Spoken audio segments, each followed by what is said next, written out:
You're watching Business Access TV. Business Access. Business Access. Business Access. Business Access. You are watching Business Access TV. Business Access TV. Serious about business. Serious about business.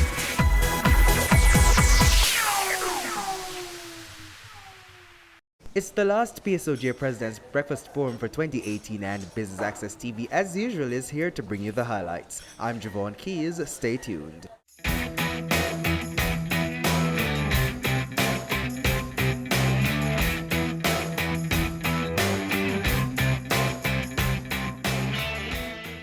Mr. Mitchell, so tell us about the theme for this morning's breakfast. The theme for this morning's session is citizen security as a tool for effective crime management.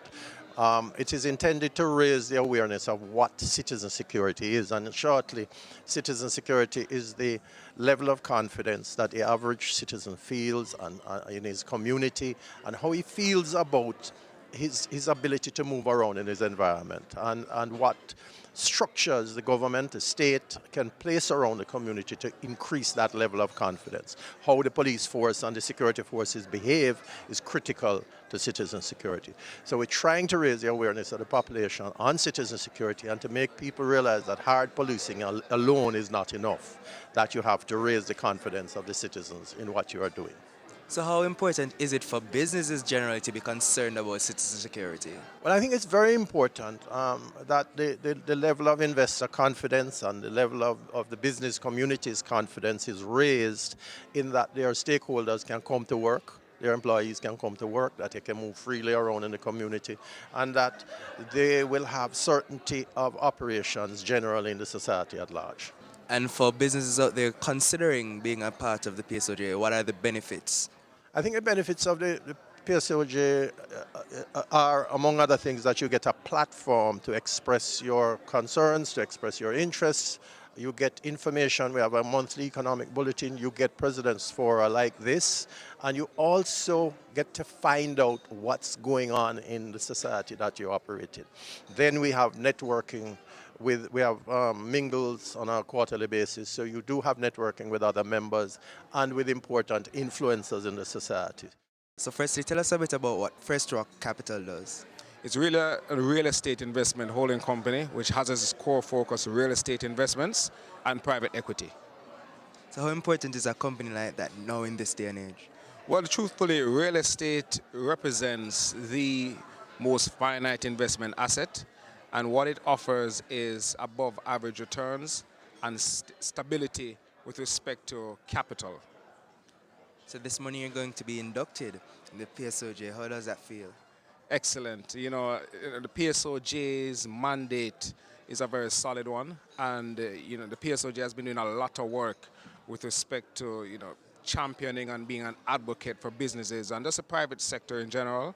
And what better way to express our support than to be a member?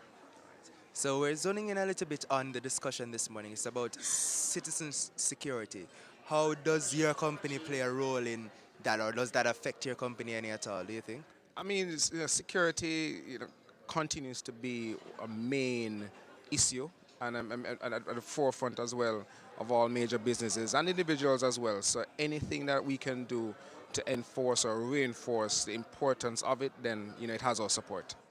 Citizen security, in every sense, has become a vital part of effective crime management. And as we all know, the crime that currently pervades Jamaica negatively impacts human development, it affects our economic development, it touches our social and cultural rights at the local, regional, and international levels. We know this, that when a country fails to protect its people from crime and violence, it leads to a breakdown in the relationship between those in power and those who are being governed. Therefore, we have to ensure that the correct checks and balances are made to foster that relationship by creating the required community action plans, better citizen police arrangements, and having an overall coordinated system of crime control and crime prevention. We've seen the implementation of the states of emergency. We've also seen a number of zones of special operations being declared across several communities in the country in a bid to really put a cap on the criminal acts taking place in those areas. We've seen some positive results, certainly when it concerns St. James and the murder figures trending positively downwards. And we've also seen where acts of violence in general has trended down in these areas. What more can we do? We will explore all of that this morning. But we'll also talk about whether these approaches are indeed effective and how much more can be done in this area. Moving right into the rest of the proceedings, ladies and gentlemen, I now invite Mr. Howard Mitchell, President of the PSOJ, to deliver opening remarks.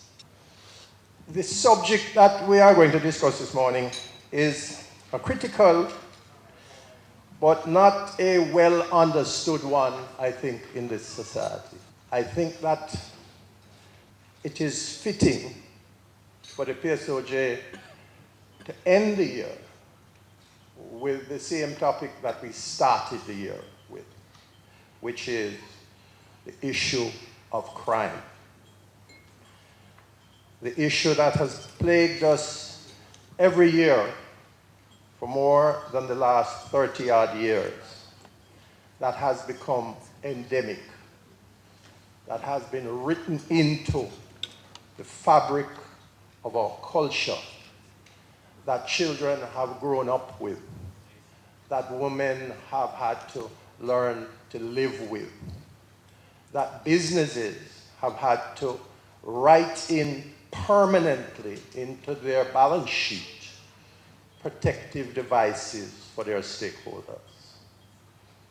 I think it is so important that we remove the callous protective indifference that we have developed towards crime and face it in its stark terms and understand its motivation, its structures, and how to minimize it. You will never rid a society completely of crime, but you can reduce its impact and the terrible consequences on your people. So that I think we want to raise the level of awareness of citizen security in Jamaica, because if we are going to move from growth to development, then we need to understand that our human resources, our citizens, the people of our nation, are the most critical component of that development. And you can have growth. You can, in fact, have growth that mitigates against development by increasing marginalization of a society and sowing the seeds for its eventual destruction. So we need to be mindful, and we need to start planning for that. Don't go anywhere. We'll have more from the final PSOJ President's Breakfast Forum for 2018 after this break. Ready for cable for as little as $100? Ready for no monthly cable bill? Ready for 10 TV channels absolutely free? Then pick up our Ready TV box at authorized stores for $4,500. Hook it up to your TV set, then top it up with Ready Credit for 1, 7, or 30 days. Buy now and get $1,000 free Ready Credit and start watching your favorite shows. Pick it up, hook it up, top it up. Ready TV. Prepaid cable TV when you're ready. Now serving Kingston and St. Catherine. Limited time offer while stocks last. Conditions apply. As a teacher for over 8 years, we need to realize that the children are our future. We need to love them, appreciate and respect our children. No more violence against children. No more!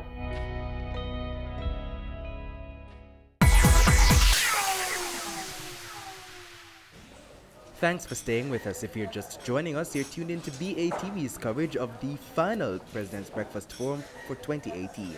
Let's head to the stage. I now invite our president, Mr. Howard Mitchell, to make his way to the podium to present the certificates to our new members. So, our first inductee today has joined us as an individual member. Please join me in welcoming Nadine Burrows Siaga. Nadine has managed Island Broadcasting Services Limited, better known as KLAS-FM. She has also worked with National Supply Company Limited, Stewart's Auto, Silver Star Motors, T-Tech Limited, and crime sports. 876 on the go. One of our new corporate members to allow commuters to book cabs and make payments online, making transportation more secure for passengers and also for drivers. Bumblebee Digital Agency, specializing in targeted Wi-Fi advertising, digital marketing, social media management, and integrated marketing campaigns. The company has been reinventing how regional partners connect with their audience through its team of professionals and innovative concepts. First Rock Capital Holdings, an easily understood business model. By owning and managing properties that generate income, developing these properties and selling them for financial gain. Green Solutions International is a regional company created to advance energy and environmental sustainability throughout the Caribbean, with the goal of enabling energy-sufficient communities. Green Solutions International, welcome to the PSOJ. Mico University College. Joining us as a corporate member, Mico University College is the oldest teaching institution in the Western Hemisphere and continues to produce graduates who are critical thinkers and prepared to make an impact locally, regionally, and internationally. The Regis franchise is another corporate member being inducted this morning. Consistently providing client solutions, they deliver 100% managed and maintained workspaces as they continue to build their global footprint. Trend Media, they've successfully transitioned from being an online content provider to a full-service digital media house. One of its flagship e-publications, Loop News, is now identified as a credible local news provider.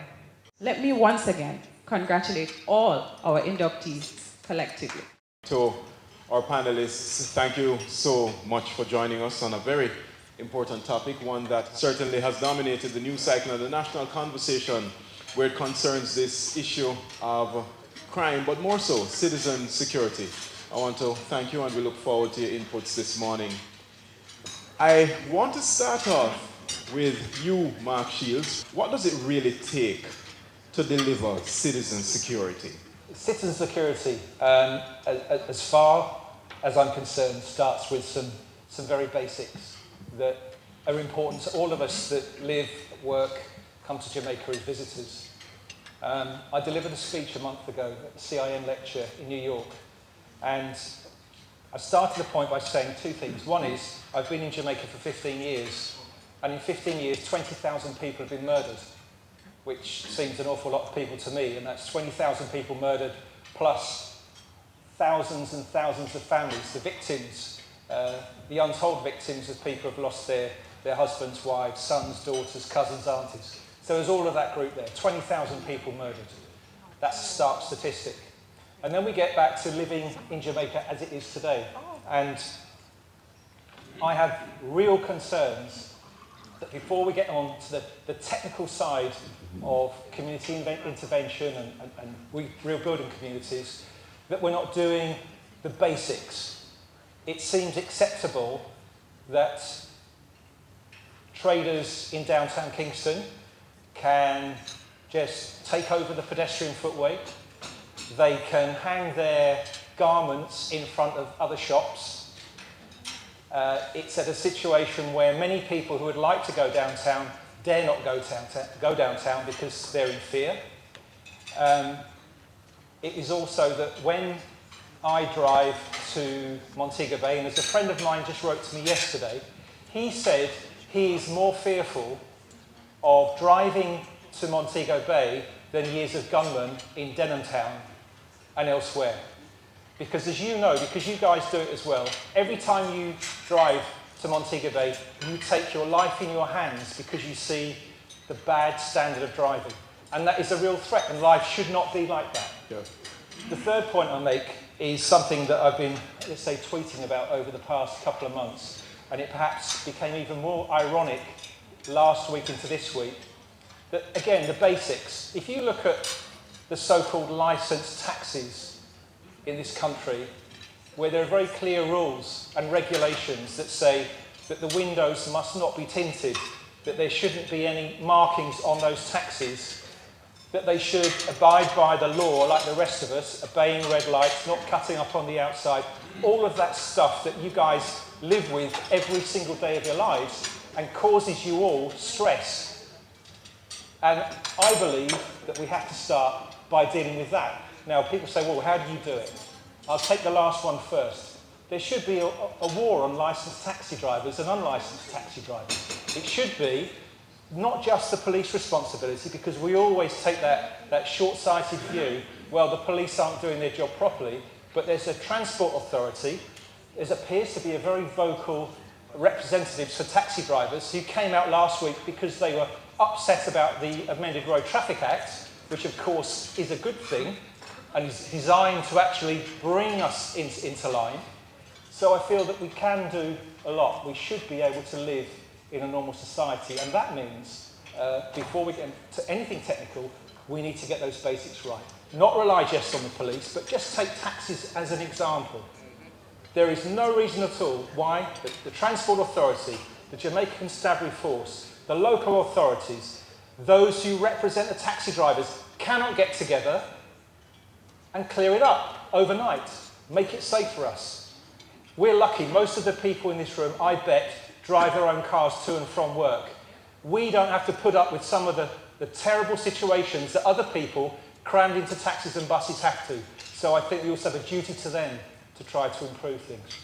We are up on another break, but please stay with us. We'll be right back.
So Bumblebee Digital Agency, that's it, we're a digital agency. Very new to Jamaica, we started in July. We're the only ones who really offering Wi-Fi advertising on the JUTC buses, Juta and Tropical Tours. This is really offered in 15-minute sessions, so it's free Wi-Fi to the commuters, and the advertising space is available before. So when the user goes on to the JUTC bus and they access the Wi-Fi by Growth Tech, they receive a splash page that just says Wi-Fi is here, and they complete a form that asks for their age, gender, and email address, maybe telephone number. After they complete that form, they see a 30-second ad. When the 30-second ad finishes, they experience 15 minutes of free Wi-Fi session uninterrupted. Other than Wi-Fi advertising, we also offer social media management as well as other forms of digital advertising. So we're really full service. So once you want to do something extremely creative with your brand, then Bumblebee is here to bring the buzz everywhere. One of the good things about attending Corporate Mingle is that you get to meet persons who are not normally privy to the Nissan brand, and they tend to not want to come downtown. So it's a way of bringing downtown and Nissan up to this section. What was your expectation of the evening, and was your expectation met, or were your expectations met? Yes, handed out a few business cards, met a couple of persons, and looking at some of the booth as well. I actually purchased something, so I'm hoping to get a sale as well. So that's one of the good things about coming to the Corporate Mingle, because you get to meet people and hope to capitalize on persons buying a vehicle, because even though we only have one vehicle at the expo now, we actually carry a wide range of other vehicles. Come on down to Fidelity Motors, the home of Nissan. We have all 2019 models available. The Nissan X-Trail, we have that in 2 packages. We have our pickup, which is a Nissan Frontier. For commercial persons, we have the 16-seater buses. We have those in automatic as well as a manual transmission. And those are mostly for our Juta customers, so they can come on down to Fidelity Motors. We have Keyman Insurance, that if you have like a business and stuff like that, you can do insurance for your partner and stuff like that. We also have critical illness, because that's a problem right now in Jamaica, right? So we have a lot of 2 products that we actually do critical illness on. Since December, we have actually launched our individual health insurance. A lot of persons were actually asking for that, so we launched that December gone. So we're in the business of doing individual health insurance. Once we used to do group, now we're doing individual. So as an individual person, you can actually come in and sign up and get your card and stuff like that. Let me add to that. We have plans that fit the needs of all persons, because we have plans that for persons, we have medical plans and we have non-medical plans, right? And for instance, you can't pass a medical. We have a plan that can facilitate that purpose. You have persons who have pre-existing condition, so we provide insurance that everybody can have an insurance policy, whether it's to prepare for your family or it's just for yourself. We have investment policies that you can benefit from, and our interest rate at Guardian is very attractive. Why did Guardian Group decide to come on Exposé tonight? Well, because to showcase our products for one, and to show the public how much we care for their needs, and we have a variety of products to offer to persons who would like to come and be a part of Guardian Life. Firstly, I want to say thank you to CME for executing this wonderful event. I think it's an excellent platform for small to large businesses to come by and showcase all their products. Not to mention, it's just an excellent way to network and have a wonderful time on a Friday evening. So my name is Roxanne Wise-Shirley. I'm here at the Corporate Mingle event. I'm here representing the Guardsman Group. We're actually here to showcase our newest product, which is called the Lapo. The Lapo is actually a Bluetooth tracking device, which pretty much can track anything that you frequently lose or anything that you want to find very quickly. So I actually have it here. It's a small device that you can put on your car keys, your house keys, you can put it on your handbag, a laptop bag, your pet, your child, literally anything you can think of that you want to find. So it comes with an app, so you download the app. The app is free. And this Lapo actually communicates with the app. So if you want to find something, all you have to do, go on the app on your phone, you can press the alert, and then this Lapo will start beeping. Not only will it beep to alert you as to where it is, but the app will actually show you exactly where the Lapo is or how close you are to the Lapo. Oh my gosh, everybody loves it. Firstly, there is no other device on the market like this. This is the first time that this is hitting Jamaica. So everyone is just amazed by it, because everybody's like, really? This thing can let me find my phone easily? It can let me find my car keys, you know? So everybody's very, very excited about it. And so we're very happy to get that response. So, I mean, everybody loves it. I mean, I love it. The entire Corporate Mingle seems to love it. And we've already gotten a lot of sales from it. So we're very excited.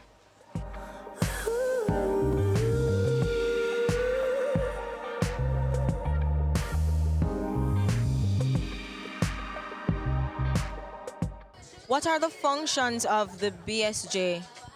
The Bureau of Standards Jamaica is a government agency, and at this point we are seeking to highlight the fact that we are a service organization helping to facilitate persons involved in industry. The first thing that we do, we help to set standards, and in addition to setting standards, we also offer training in a range of standards-related areas, including HACCP, good manufacturing practices, labeling.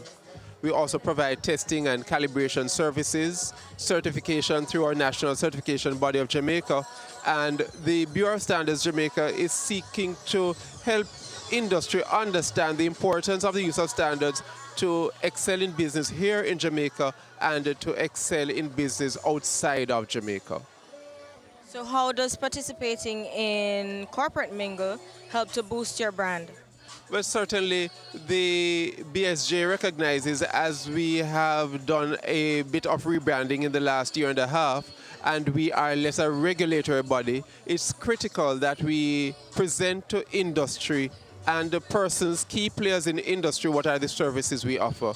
We are hoping that by being here, many of those persons who participate, who need to access services, will recognize that the BSJ provides testing, provides calibration, and offers training in a range of areas. It really can only help to advance our cause and to improve our bottom line.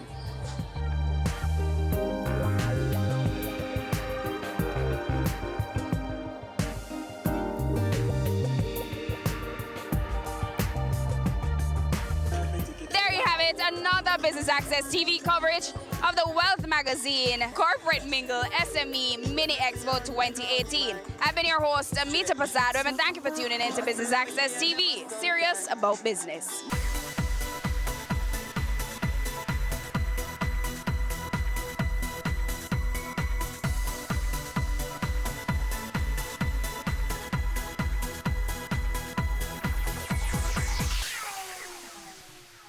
Now presenting the Jamaica Social Investment Fund ICDP Enterprise Development Project. Entrepreneurial Grant Business Pitch. This project is a $100 million grant that's seeking to target 50 small and micro business enterprises and give them training, capacity development, equipment, permits and license towards the development and the viability of their business. We have made a call for proposal in March of this year for entrepreneurs to submit for the opportunity to receive a grant between $1 and $5 million. We received more than 500 applications, and so we have now shortlisted them to 100.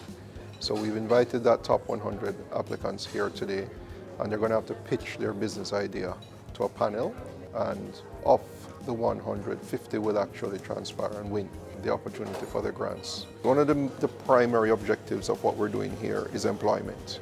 We want the business to be able to sustain not only the principals as the owners, but we also want the business to be able to employ at least 2 people. The next part of it, as we do in all of our projects like this, is it provides a learning instrument of how we can engage small and micro enterprises and take them to the next level. Why we're doing this rigorous process, because we want to identify the best potential entrepreneurs for this project. And keep in mind that we are speaking about a loan, so we want to ensure that applicants are committed, and that from a sustainability point of view, that upon receiving the support from JSIP, that in 2-3 years, the enterprises will still be operational and the broader objective of the project would be achieved. Once we have now equipped them and they should be ready to start their production line going, we'll then have a mentorship component.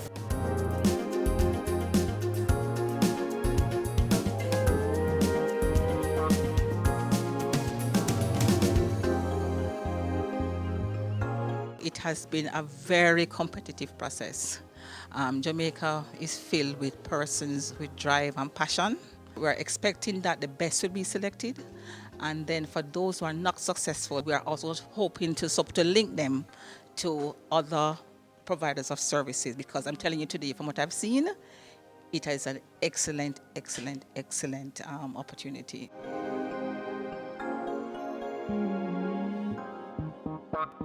It's worthy of note that many persons coming here today already have some kind of semblance of a business, but they need the additional support to move that business to the other level, as well as some persons that come in with those proposals to start from scratch. On behalf of the JSIF, we want to really thank the DBJ and other partners from UWI who came to be part of the panel, and just to remind you that the JSIF is here and we're investing for community development.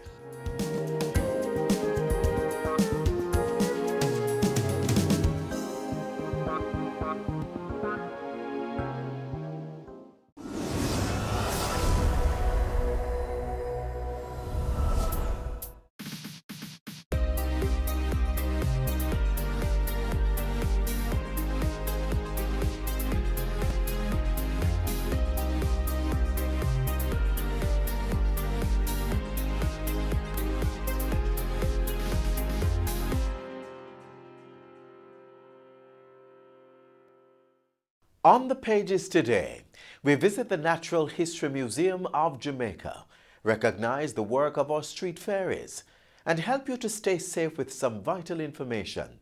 Hello, I'm Adrian Atkinson. Welcome to Jamaica Magazine. Nobody want to plant the corn. Everybody want to read the band. Who you are go blame it on when it's a next man? You are deep in pan. Well, you're wrong. Farmers, let us be serious about predial larceny. It is affecting all of us. If you are aware of incidents of predial larceny, make contact with your local police station or call Crime Stop at 311. Predial larceny is everybody's business. No mind if me stall. Them no business if me back against the wall. This a living sometime making me ball.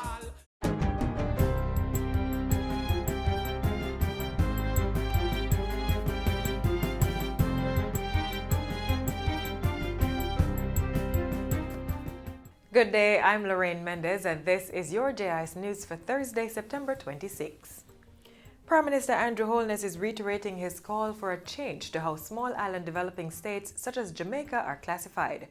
Mr. Holness asserts that Jamaica's classification as an upper middle income country locks the island out of loan consideration and access to financing that would assist the country in attaining the Sustainable Development Goals, SGDs. This challenge poses a real threat to the hard-won gains generated by our responsible stewardship of the development process.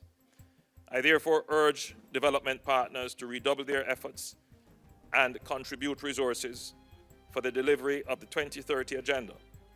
We also encourage UN member states and the UN development system to continue fostering an enabling environment for meaningful and durable partnerships for the benefit of all. No one should be left behind. Prime Minister Holness made the call Wednesday at the 2019 Sustainable Development Goals Summit at the 74th United Nations General Assembly in New York. The summit considered the findings of the Global Sustainable Development Report titled "The Future is Now: Science for Achieving Sustainable Development." Authored by 15 independent scientists, the report shows the linkages of the 17 SDGs and how achieving one may impact other goals. Mr. Holness says the report is intrinsic to Jamaica's development efforts.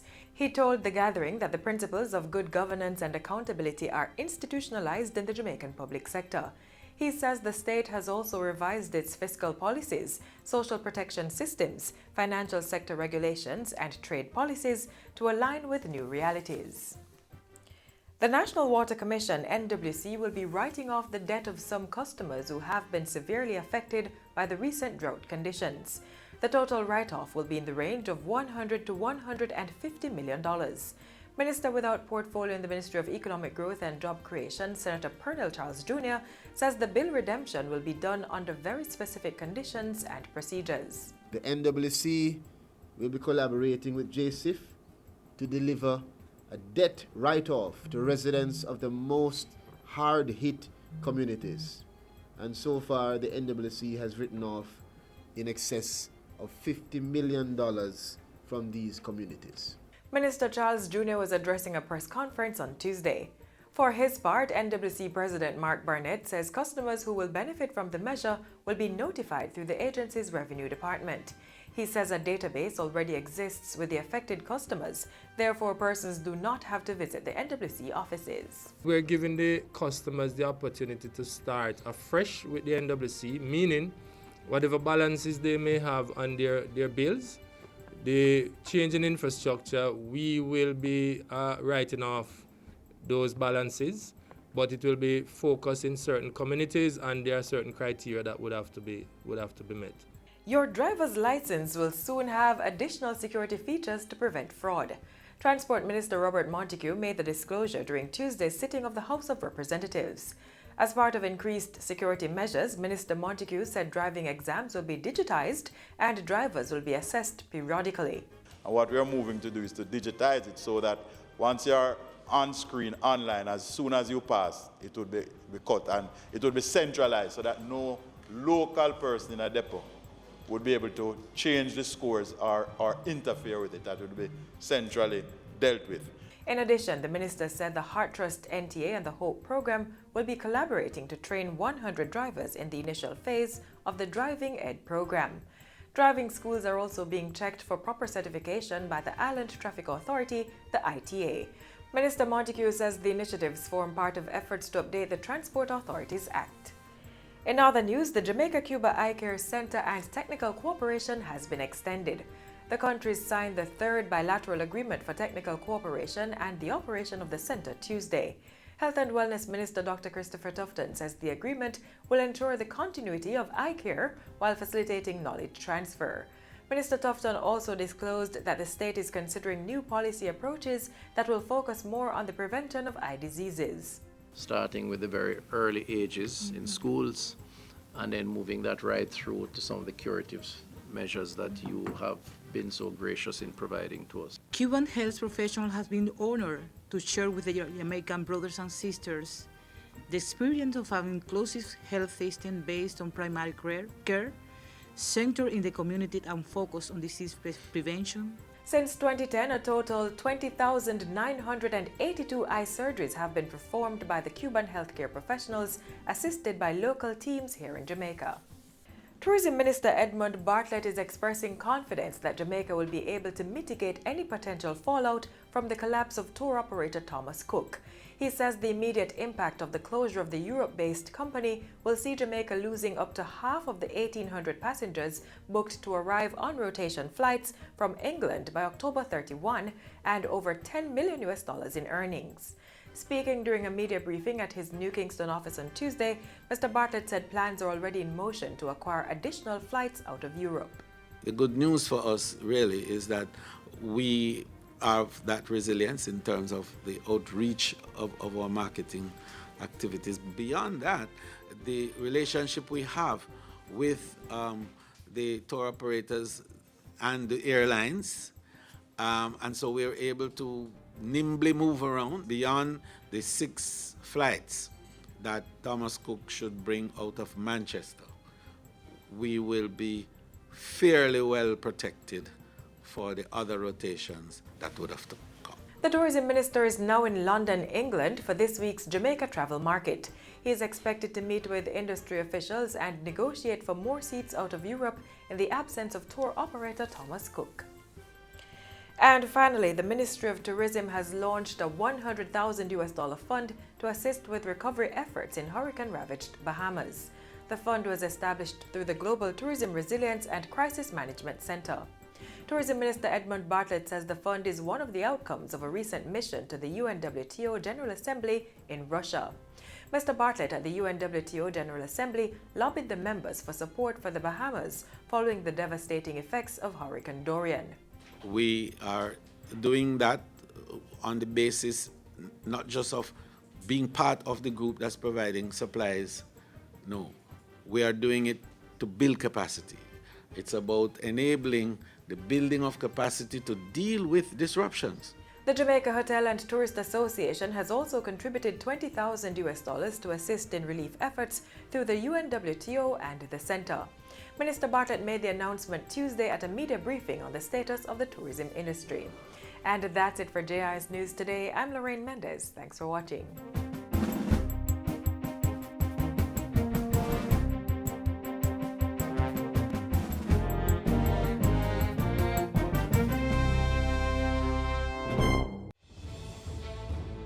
Water is precious.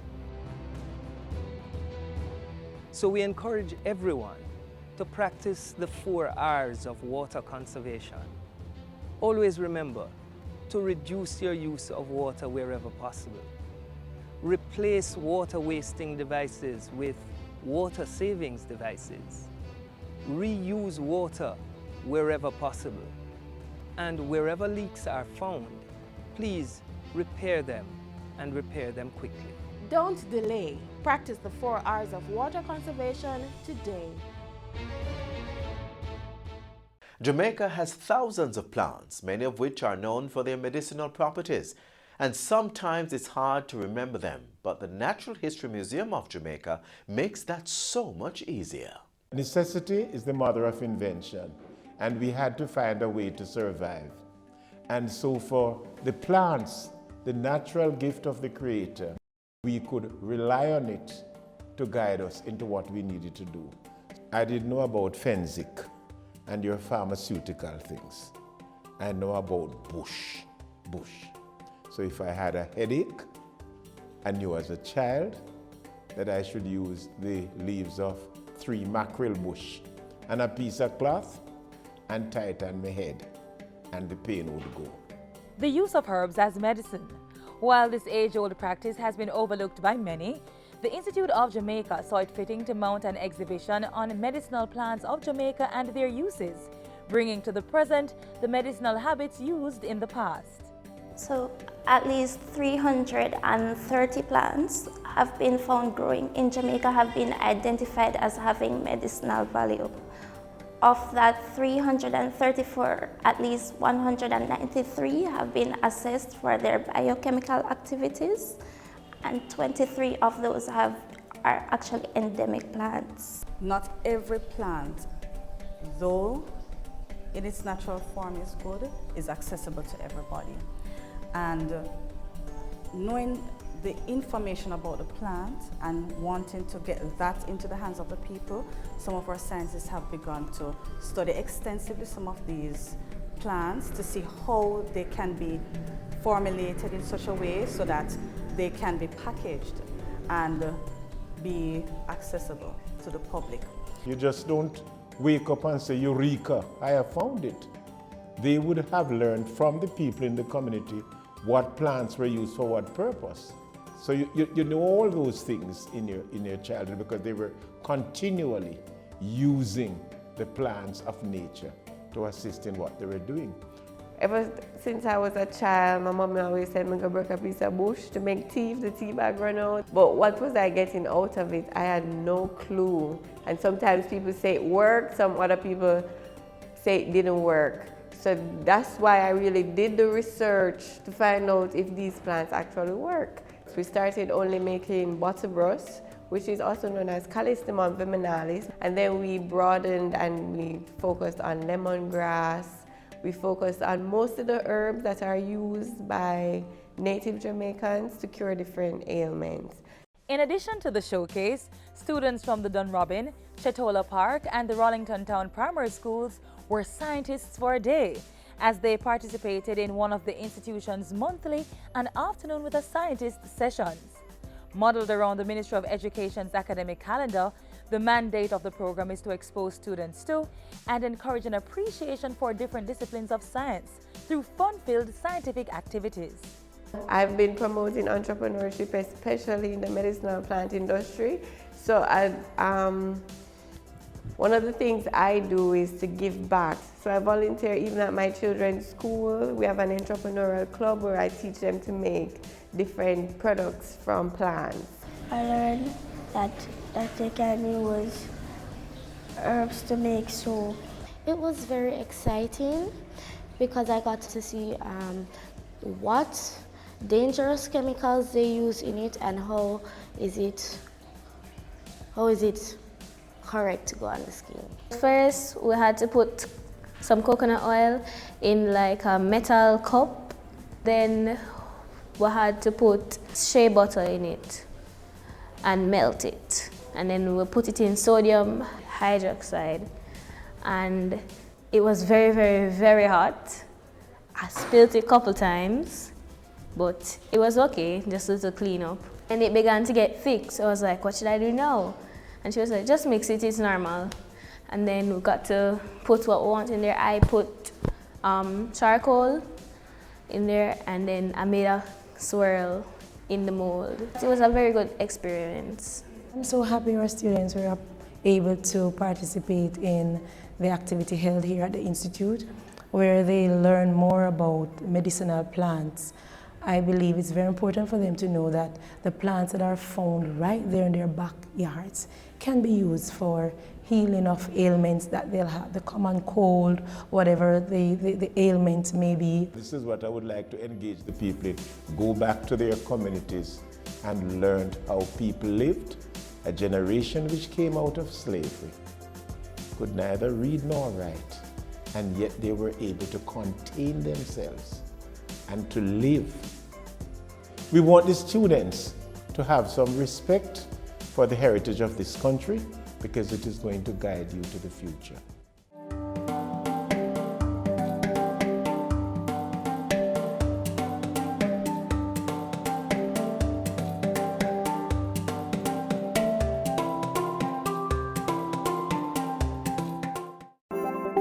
Jamaica Eye is part of an island-wide network of camera surveillance systems designed to increase the safety of you, our citizens. If you have a camera system outside your home or office facing a public space, join us in helping to make Jamaica a safer place for all. Log on to jamaicaeye.gov.jm today. Jamaica Eye, we're all connected. The Ministry of National Security, creating a safer and prosperous Jamaica. Up next, an important profession that we often take for granted. Once upon a time, in a land far away from a fairy tale, were a people who lived the way you and I do, but a little differently. Much like the shoemaker and the elves, these street fairies don't leave beautiful pairs of shoes behind, but their art shares some similarities, and it's nonetheless worthy of recognition. Good night, Dana Anderson, shovel user, shovel and jump, clean up Jamaica. I'm working in company 8 years now. I like the job, keep the place tidy and clean. They always say to me, say, this is not a woman's work, but a woman has to do what a woman has to do, eh? You have to work for yours, eh? Nobody ain't gonna give you nothing, so you have to work for it. Yeah, enough of the woman they work hard and plenty of the man them. I get used to my work still, some of them feel no different from the man them. At the end of the day, I will bread where I work for. So any work for woman. Woman do man work nowadays. I'm all right with my work. Yeah, I can provide for myself, my nephew, my niece, my child. She don't really like my day out here, you know. She rather my day with she, but I have to make ends meet.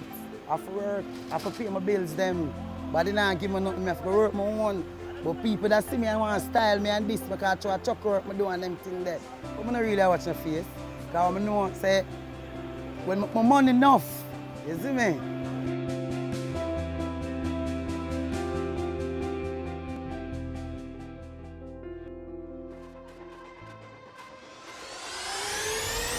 I want to burn fire upon this whole foolishness that people talk from time to time about. If they don't litter, people don't get work. Yeah, that's what them say some my time. But them can do better still. Plenty of them can do better still. Enough of them like we, enough don't like we, because sometimes we have to do there with all the truck like all that, so now them not say, we move from there, say they don't thinking truck and them things, but we don't care about that. That's our work. When you litter, you waste the resource of your country. You make life more difficult for yourself and your fellow men. And you destroy the aesthetic, the beauty of our country that we boast about so much. We are cleaning up Jamaica. And without cleaning up not Jamaica, wiper, disease and germs are broke out. So everybody who work with solid waste, important people them. All are important. Differently from the sweeper them, we don't like the garbage bag up and we go through it more easier for it. More time we come out and have to wait on the sweeper them like on the just seat right now. We have to wait till the street sweep up, but if it's bag up, it's more easier for it. Just the fact that you are generating solid waste, I ask you to just take some time to package it properly so that it gives us more ease of cleaning. And it also helps the side women. They are human beings too. Their job is already very difficult. Don't make it more difficult for them by giving them extra work to do.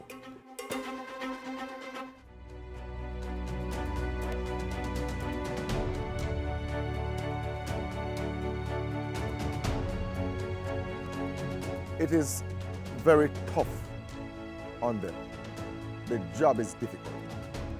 You know, it's not just about lifting things put in a truck, but some of the things they encounter out here.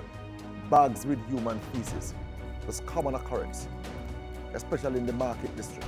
The smell of urine is everywhere, and it's in the solid waste that they're picking up. All sorts of meat cuttings, fish bone, fish back, fish gut, just about anything that people don't want. And they have to pick it up. They have to face it. A certain time at the night, when we reach certain hours at the night, like 3:30, 4 o'clock, gunman can strike and we have to run left the garbage some of the time and all them things then. And come back around and take it up same because we cannot leave it. See me? We cannot leave it. And we don't like them keep Jamaica beauty and clean. Well, I stay out of them way, and I don't really go for them though. I still think them happen, you know. I just stay by myself, each time I look a corner. And yet, despite the tough nature of the job, these people show up not just for work, but they show up and work. We're backbone of the company, you know. Who clean the rubbish and my backbone, we're the most important people in the company. How we clean up work, enough mess and good rubbish, bad rubbish, all different kind of rubbish. I believe deep in my heart that if you talk about heroes and heroines, our sidemen and sidewomen are right up there with any because of the human service that they provide and in very tough circumstances to keep Jamaica clean. Day after day, night after night, they are out and about, they roll up the sleeve, and notwithstanding all that they have to face, their head is down and they are going relentlessly in pursuit of that clean Jamaica. I laud them. I lift my hat to them. They are good people. I just hope that more and more people will see them for who they are. People who are there to safeguard the health of the nation. They are the NSWNA. Without them, we are nothing. Yeah, I love my work. I love it. I love clean the shovel. I really use a night time And as sunbeams break the night sky and the stars and moon bid their goodbye, the city smiles.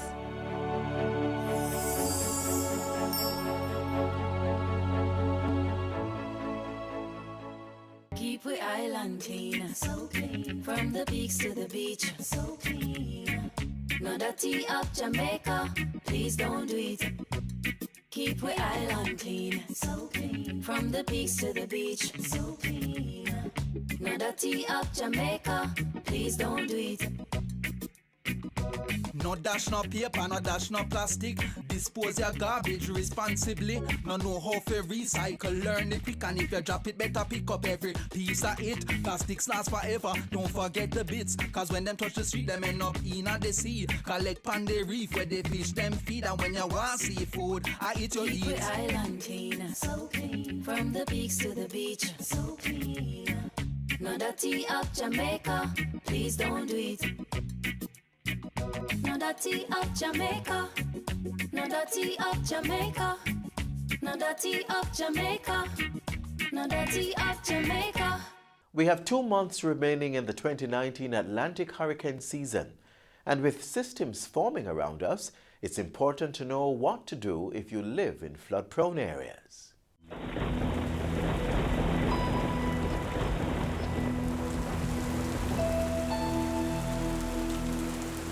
Every month of the year, there has been in our history some incidents of flooding that has taken place in some aspect of the country. And that is something that we have to take note of.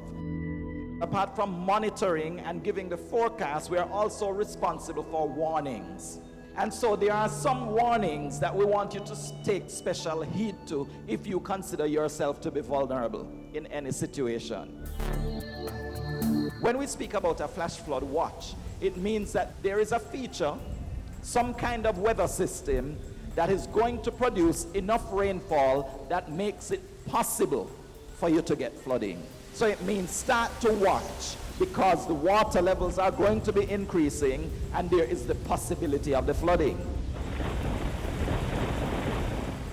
Now, if we start to see that in some area flooding has started to occur, or if we believe that the flooding has been so close to an area that it is going to happen in that area in a short space of time, we will escalate that flash flood watch and refer to it as a flash flood warning.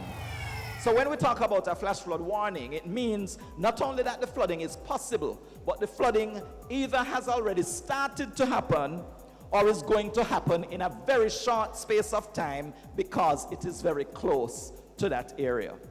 So it is important to know what the watch means as opposed to what the warning means. Usually with the warning, we will not only issue a warning, but we will also tell you what kind of actions are important or what you should not do. Like, do not go through flooded waterways because it could pose a risk to your life and to your property. Also, if you live in low-lying or flood-prone areas, if it is an area that is regularly experiencing flooding, a flash flood warning for your area would mean that now is the time to move to higher ground because the flooding has already started or is going to happen very shortly. It is also important for us to know where we live, because sometimes in our messages we might not refer to the actual town, but we will tell you what part of the country the flood watch or the flood warning is relevant to. So if we talk about central parishes, we are referring to Clarendon. We're also talking about Manchester. We're also talking about St. Anne. These are central parishes. So you have to be knowledgeable of where you live so that you know whether the message actually applies to you. The messages that we issue for hurricanes and tropical storms are watches and warnings as well, like the flooding. But in this case, for a tropical storm or a hurricane, when we issue a watch, it means the conditions that are associated with the storm or the hurricane are possible within a certain time frame. If you hear tropical storm or hurricane watch, you could get the impact of that system within a day and a half, 36 hours. If we mention that it is a tropical storm or a hurricane warning, it means that you only have 1 day before that thing can affect you. So we are moving to how quickly you need to make sure that you are prepared by naming it a watch or a warning. So the watch is the first level of the alert that there is something that is likely to affect you. But when we move to a warning, it means now is the time to batten down because you most likely are going to experience that storm or hurricane. We might have a tropical wave, which is the least of them, in that it can still cause a lot of rain and it can still cause flooding and devastation, but it will not have very strong winds associated with it. But then there is the tropical depression that is a little stronger, because now you have winds that are moving with it, gusty winds, and it also has a lot of rainfall. Then you have tropical storms, which is a more severe kind of tropical depression because the winds are even stronger. And then if it gets even stronger, it could become a hurricane. So it's important that you have your radio and that your radio is battery controlled, not dependent on electricity, so that you can hear the warning messages that come from the meteorological service. Also bear in mind that if you dial 116, you will be able to hear the latest message coming out of the meteorological service related to any warnings. We cannot stop paying attention. We cannot let down our guard. You have to prepare yourself and stay prepared until we are out of the threat.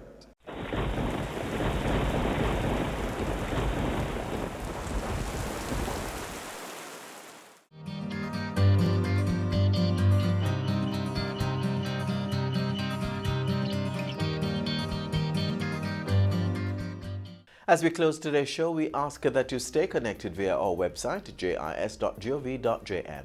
And while you're online, send your feedback to Jamaica Magazine at jis.gov.jm or via tweet at JIS News. On behalf of the entire production crew, I'm Adrian Atkinson. Do take care.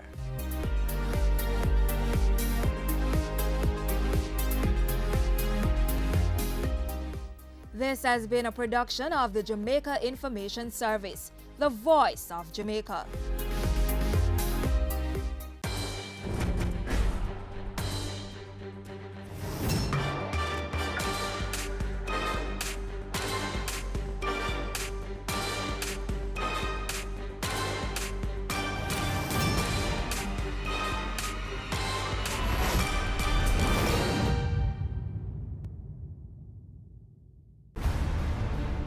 According to Barbara Blake Hanna, director of the Jamaica International Film Festival, people come to Jamaica to make films simply and primarily because Jamaica is world famous as a place where the culture, music, scenery, and history provide multiple opportunities for films of all kinds to be made. With movies like Harder They Come, Rockers, Dancehall Queen, and many more, the Jamaican film industry has what it takes to become one of the premier destinations for film production. But what is really happening? We will chit-chat with 3 filmmakers positioning themselves for success.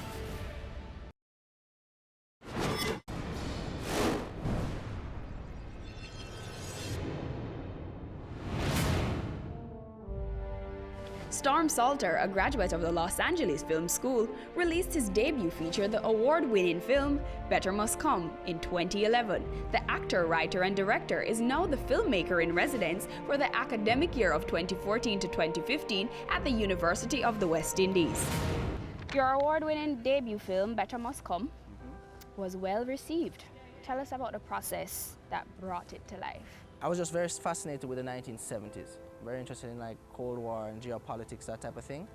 And in my research on that globally, I kind of really discovered what happened in Jamaica in the 70s, in the even 60s leading up to that.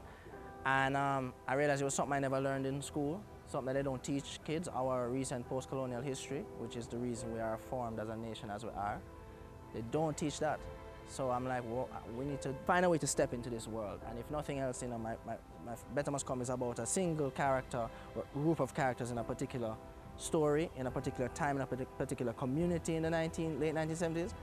But what it is, and I think, is a window in or foot into the door of what that is. And now you can jump onto YouTube or look at documentaries, look at, you know, and start to learn about our own recent history, you know, which is very relevant to understanding who we are right now.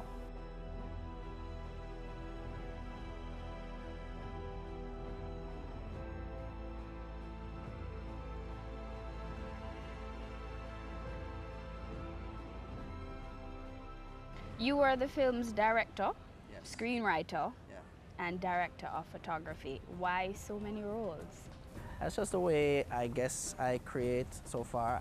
I wrote the screenplay because it didn't exist yet, and I had to write it. And sometimes you end up becoming a writer, not because it's your natural approach, but because you need a story. You know what I mean?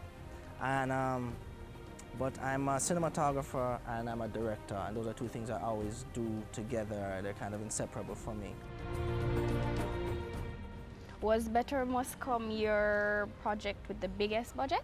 Feature films just require a lot to get made, even when you're doing it very inexpensively and very guerrilla and very low budget.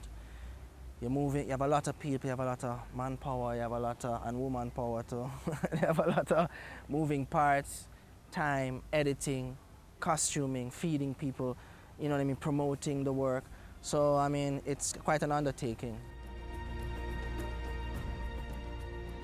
How was Better Must Come financed?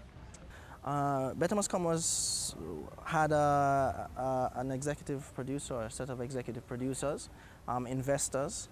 Was very fortunate to create a story and then have people that basically, on reading it and on knowing it and on believing in my ability, saying yes, let's finance this and do it. So yeah, I had an investor that pretty much raised the funding to do it. But then on the other end, I did a film along with the New Caribbean Cinema Collective. We did a film together called Ring the Alarm, which was a collection of short stories by all the different directors. And those, we put them together as a feature film. So in the end, it was presented as a feature film. But we made it in a way that was very low budget. All the individual pieces were shot in a single day, and it cost us way less, and we basically paid out of our own pockets, you know what I mean? And that was a feature film that was made for maybe, I don't know, 12,000 US.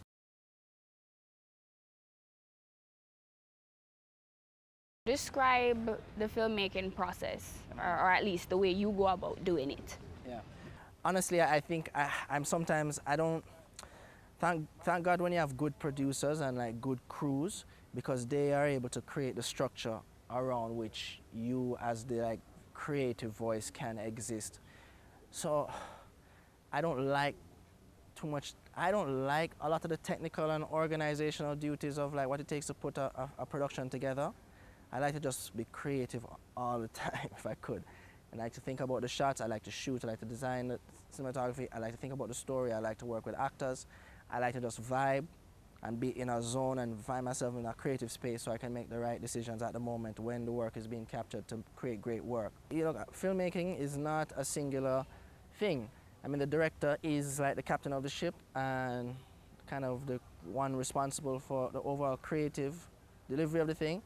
But at the end of the day, you need a really good team of people. I mean, the better your team is, the better the work. How do you choose your team of people?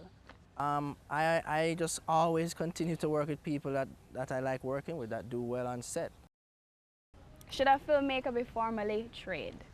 Look, filmmakers have to be trained one way or the other, whether it is in film school or by taking workshops or taking a course, or not, and just by working on set and working from the basic job of maybe being a production assistant and watching how it's done, and then having working under someone, because one way or the other, even when you go to film school and leave and get onto set, you still start your education right there again. So it doesn't have to happen. I've worked with great filmmakers that have not had formal training, right? And they're so it's not a necessity, but you're either gonna try and fail and try again and fail and learn that way. I mean, one way or the other, great filmmakers, people making good work, they get there by some form of training. Should more be done to teach film making locally? Yeah, definitely there should be more done, but I feel like there definitely is a lot of energy on the way to do so. I know at UWI, it's happening. What advice would you give to newcomers who want to get into the industry? It's possible to get in there. I mean, as we said earlier, getting the camera equipment and the sound gear is not very hard. There's an abundance of technical filmmaking talent here in terms of there is great camera operators, cinematographers, directors, sound people, musicians. I mean, all the pieces are here. You just have to work on having a great idea. And with the New Caribbean Cinema model, it was very much about, with no money, how do we create something? And that model was, we created stories that were short, that could be achieved in a single day. And therefore, we could go to our peers that have a mutual vision of moving forward Caribbean cinema and say, look, let's give us a day. The actors want to be on screen, crew is down to work, everybody wants to play their role and create something that's as lasting as film. So, and within a day or 2 days, they'll do it for free. So we just figured out a methodology that took the money element out of it. And that's always very helpful. And I think people don't need to sit back and say, I can't do it because of the money. Okay, you can't do that idea. Don't give up on the idea that costs a lot of money to make. Just think of other ideas that are achievable now. Because you take one step towards something, it takes 2 steps towards you. And that's something very real. That's going in the positive and in the negative. You know what I'm saying? So if you just do the work, you're either going to create something great, or you're going to create something that was kind of okay, but you learn what was not right, and then you focus on that.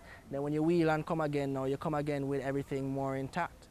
You know, I had to make things that weren't as good as I thought they were to then make something that was good. If nothing else, Jamaica should be producing more than 1 feature film every 5 years.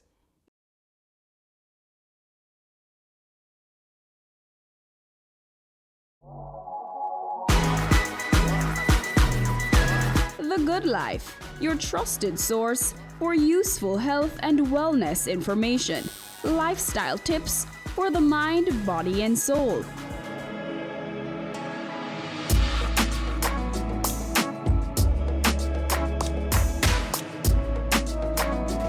Tune in Tuesdays at 8:30 p.m. on Business Access TV.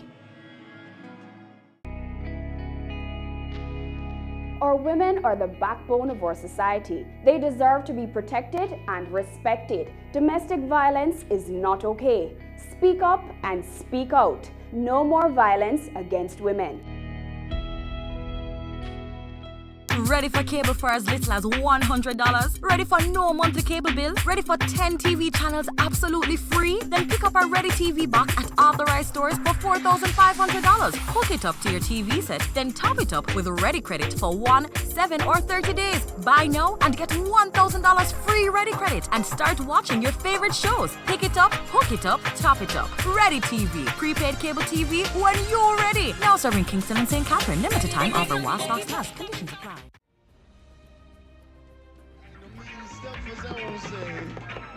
Wait, Rasta, what are you doing inside there? Remove ya!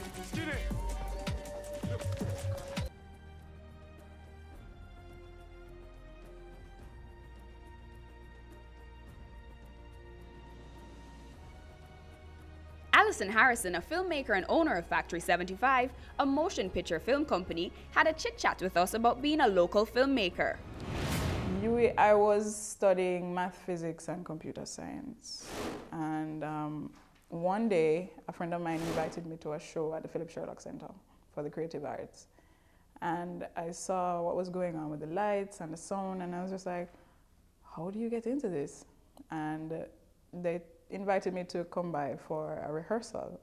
And I joined one of the societies there, the Dramatic Arts Society. And from there, it's just been, that was, I think, where all of this passion comes from. After leaving UWI, I went and I worked at the CPTC, the Creative Production and Training Center. And while there, I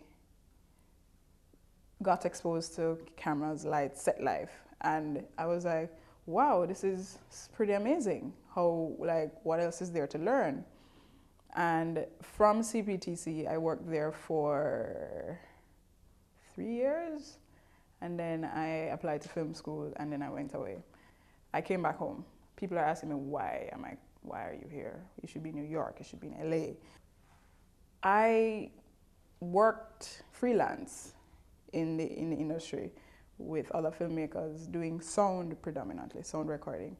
But I wanted to explore the other departments on set. I wanted to shoot, I wanted to, you know, edit and do other things. So I just decided to start doing that. And since then, Factory 75 was born.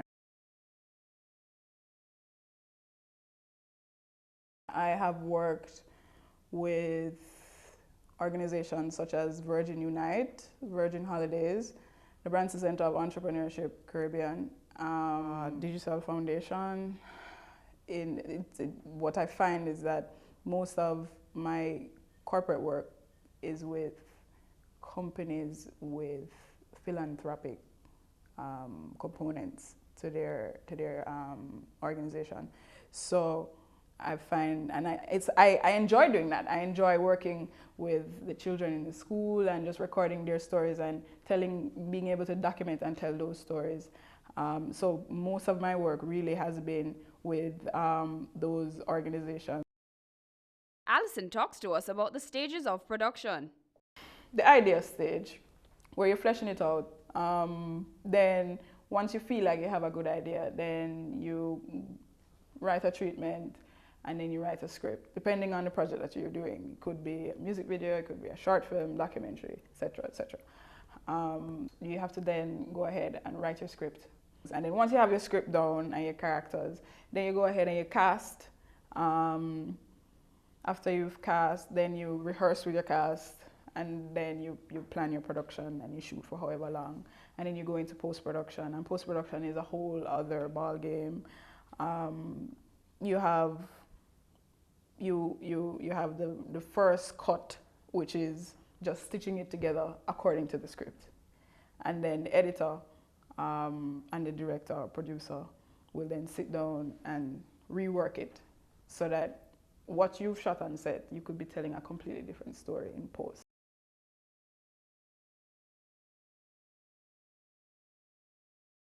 Producing content in Jamaica is expensive, but sometimes the investment is worth it. If nothing else, Jamaica should be producing more than one feature film every 5 years. If anything, Jamaica should be at a place where it is building the capacity of its filmmakers and its creatives and supporting the filmmakers so much that we are pushing out films like 20 years, we are pushing out films like 5 films every month. You know, so it's we just have to make film, we just have to make sure.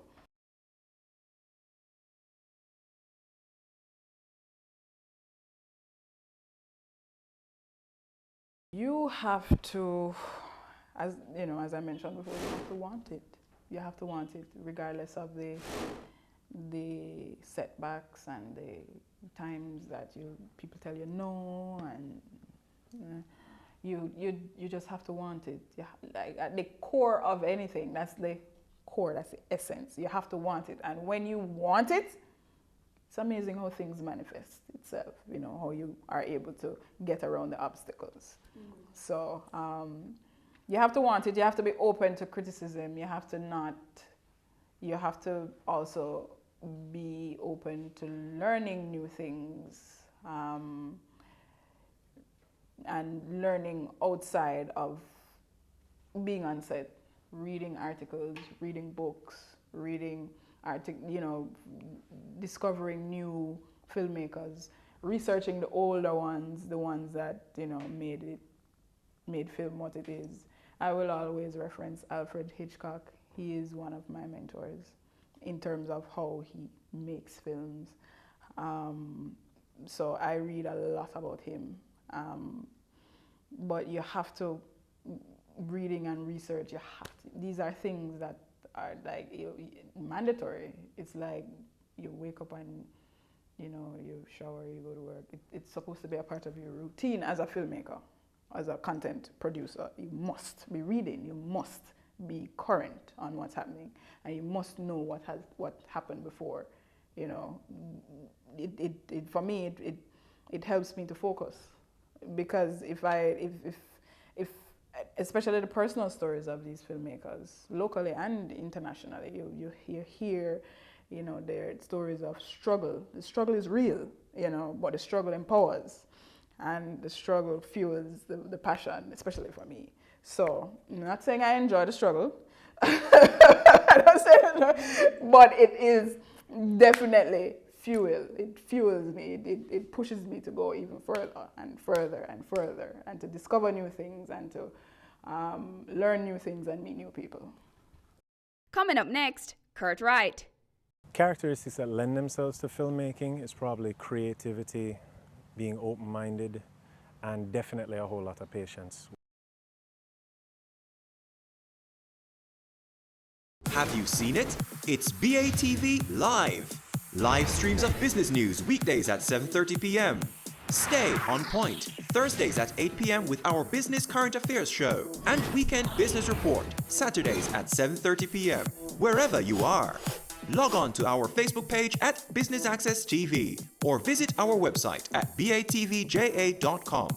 Live and at your fingertips. Business Access TV, serious about business. They say it takes a village to raise a child, but the world will one day need the leadership of that child. The time you spend with your child matters. It stimulates their minds and shapes the way they act. Talk with your children. Help them to better understand the world around them and to value what is truly precious. Above all, the most valuable gift you can give them is love. Play, talk, teach, love. Take the time. It makes all the difference. A message from the Parenting Helpline and Ad Council Jamaica. I'm Usain Bolt, the fastest man in the world, and you're watching Business Access.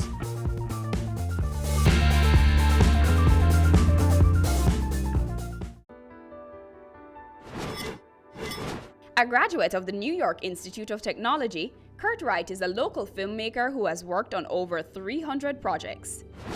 I went to school in New York for 4 years at the New York Institute of Technology. I studied communications, TV, radio, film.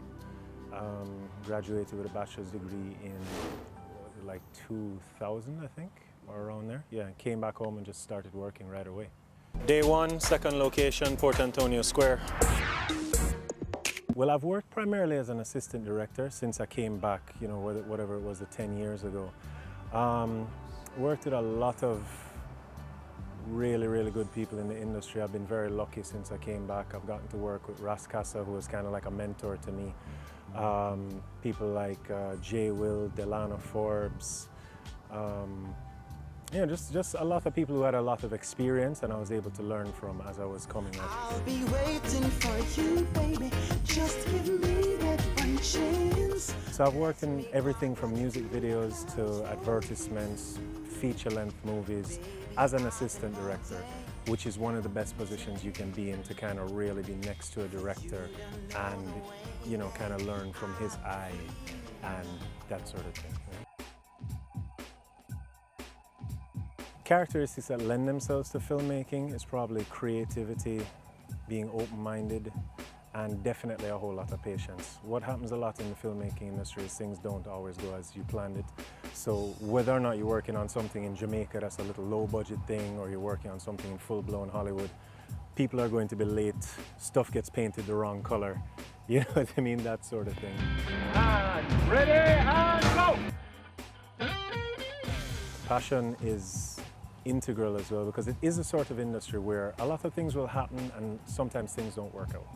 You know, and that's kind of life in general, but especially in the filmmaking industry, you find that things don't work out and maybe you work for months towards getting something done, and at the very last minute you realize maybe you couldn't get the funding for it, maybe your main actor dropped out, maybe the client, you know, just all sorts of stuff, you know. So if you don't have the passion for it in the first place, the passion is what keeps you going. The filmmaking process goes through 3 stages. So you have pre-production, you have production, and you have post-production. So pre-production, let's take for instance a movie, for example. Pre-production, you need the idea, script gets written, actors get casted, locations get scouted, the funding for the movie is gathered together. So it's all of the preparatory stuff that's needed in order to make the film. Production is the actual making of the film. So that's when everybody comes together, you've hired your crew, your actors are rehearsed, hopefully. You end up on set and you film everything that you need to do. And then post-production afterwards is once you're finished with the production aspect of it, that's where the footage now comes together. You give it off to the editor, colorist, that sort of thing, the sound mixer, and everything comes together at the end of the day. So should more be done to teach film? I don't think a filmmaker necessarily needs to be formally educated. I do believe that it can't hurt to go to school, to go to college, to learn the technical ins and outs, but at the same time, a lot of what you may end up finding from college is that you made the links to different people. So I have friends who work at NBC, I have friends who work at ABC, I have friends who work at Nickelodeon, you know, that kind of, that's not because, oh, I came out, I started working in this industry and I'm some big shot. These are people I went to school with, and we all kind of went in our separate directions with a common passion or a common goal, and we've all ended up in different places. So they might be turning around to say, you know, oh, well, I have this friend in Jamaica who's a filmmaker and we want to go and shoot something there, so let's link him. So for me, that's what college mostly was about. I did learn certain technical aspects of filmmaking, but I don't think I really started learning until I came home to Jamaica and started working in the industry. In terms of projects that I've worked on, as an assistant director, I've worked on close to 300 projects since I've been back, just over the course of the years. Everything from music videos to commercials. We've worked a lot with people like Digicel, worked with Phase 3 on a lot of stage shows at the beginning of my career. As an assistant director though, I've also worked on a few feature films.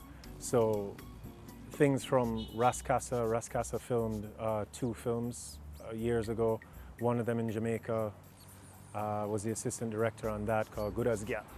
Then we went to Trinidad the next year and we filmed another thing called Tribes that I was also one of the assistant directors on. That was a lot of fun. More recently though, I just finished, over the past summer, finished as first AD on Nick Cannon's feature film being done out here called King of the Dancehall. So what are some issues facing local filmmakers? One of the key issues I think that needs to be addressed in the Jamaican industry in general is our relationship with Jampro. and the actual filmmakers in the country. The lines of communication sometimes tend to get a little bit blurred, which is also why I say I can't necessarily speak for certain things that may or may not have happened at the film festival. Because in a lot of ways, I think we feel as filmmakers that we kind of get left in the dark a little bit. Kurt talks to us about where he would like to see the industry in 20 years. I'd like to see Jampro and filmmakers in Jamaica having a much better relationship in 20 years. I would like to see Jamaican filmmakers able to create much more than we're creating right now. We have incredible talent in this island. We have incredible talent in this island from uptown, downtown, midtown, all over. Tons of people have ideas, tons of people are very talented, tons of people have this great creative ability, and what they need is an outlet.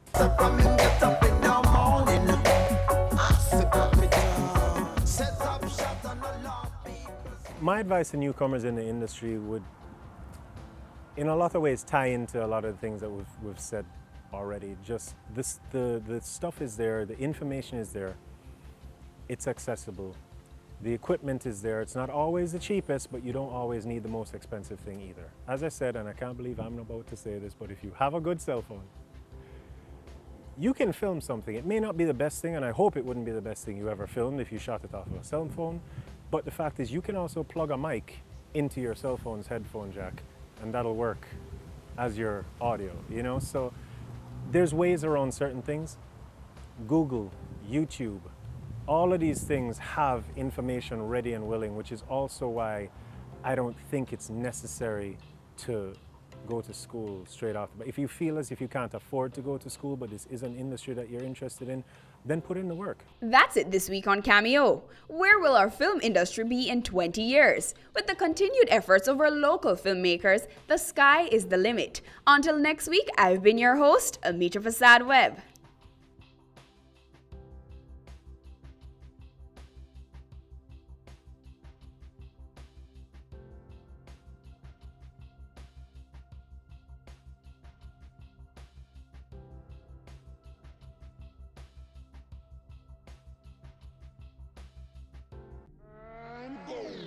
Career Moves has always explored interesting careers, highlighting all you may not have known about them. This season is no different. Coming back to Jamaica, everyone's like, Fizzy what? Fizzy who? When you find a bright boy or girl in the class and people say, what are you going to be? The parents will say, you have to go be a doctor, you have to go be a lawyer.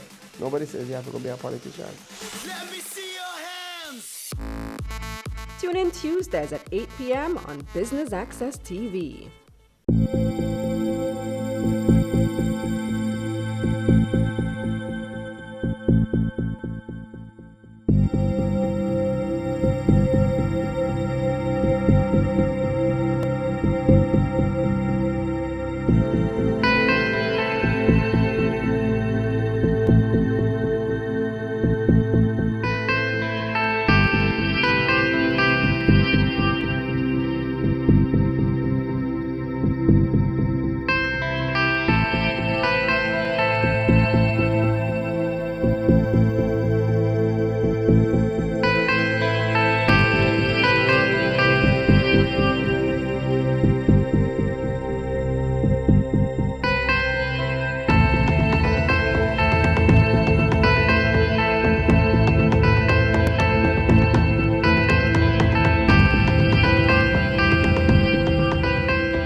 Season 3 continues to effect change in a changing environment.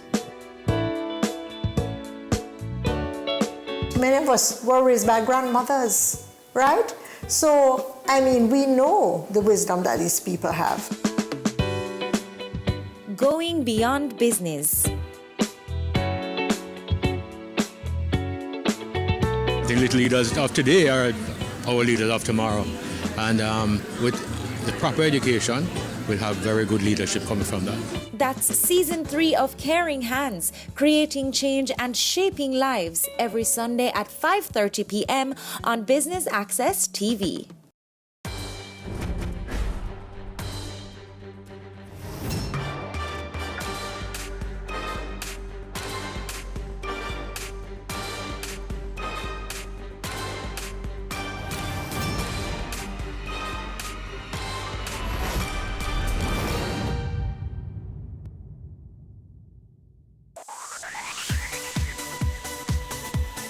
You're watching Business Access TV. Business Access. Business Access. Business Access. Business Access. You are watching Business Access TV. Business Access TV. Serious about business. Serious about business.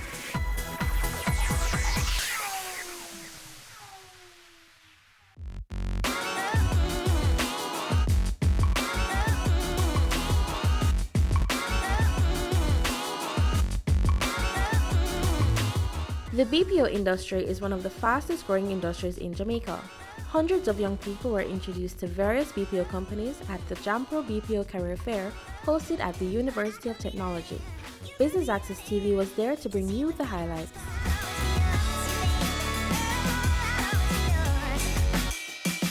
This is the first Jampro BPO Career Fair. Why was it important for this to get off the ground this year?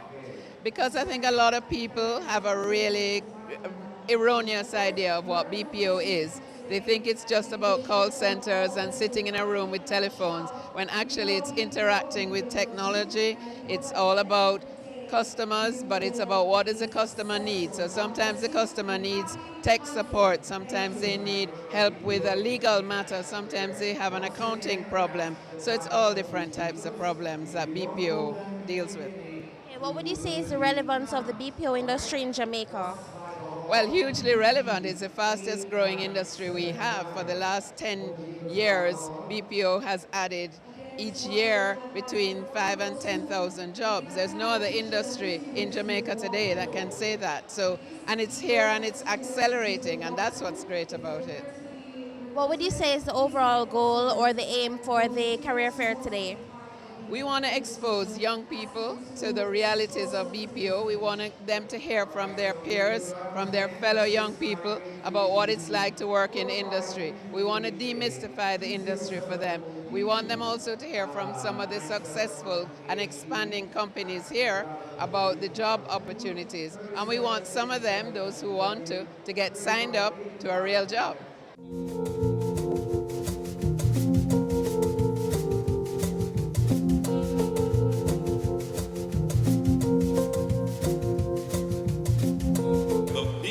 Sector, without any form of contradiction, has provided the greatest mechanism through which we get far more jobs for the investment dollar than any other investment that has come into Jamaica over the last 10 or 15 years.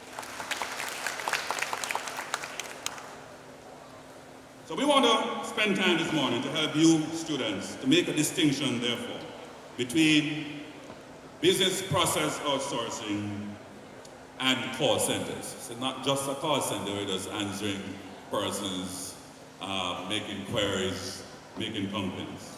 The business process outsourcing organization is responsible for performing one part or a part of a process of another business organization, one in which outsourcing is done to save on cost or to improve productivity. And I have shared with persons that if you look at a normal firm where you have several departments in that firm, and it may be servicing generally the local industry. In the BPO setup, you have a number of persons who are doing similar jobs, but you are now serving international clients. So while you may be in Jamaica in a job, focusing only on the Jamaican clients, in the BPO sector, what you're now doing is in Jamaica. Instead of going to Singapore or going to Philippines or Austria or Finland or Canada to get a job, you can stay in Jamaica and get employment. That's basically what the concept is all about. And we talk about business process outsourcing, but it goes right at the highest level. We talk about knowledge process outsourcing. So whether you're an engineer, accountant, you're a graduate in banking, marketing, you can find a job because simply being you have an organization that have clients all over the world. Legal process outsourcing. Recently we've been talking about the surplus of lawyers that we are producing in Jamaica. But there is an answer to the problem that through this particular organization, if you are a trained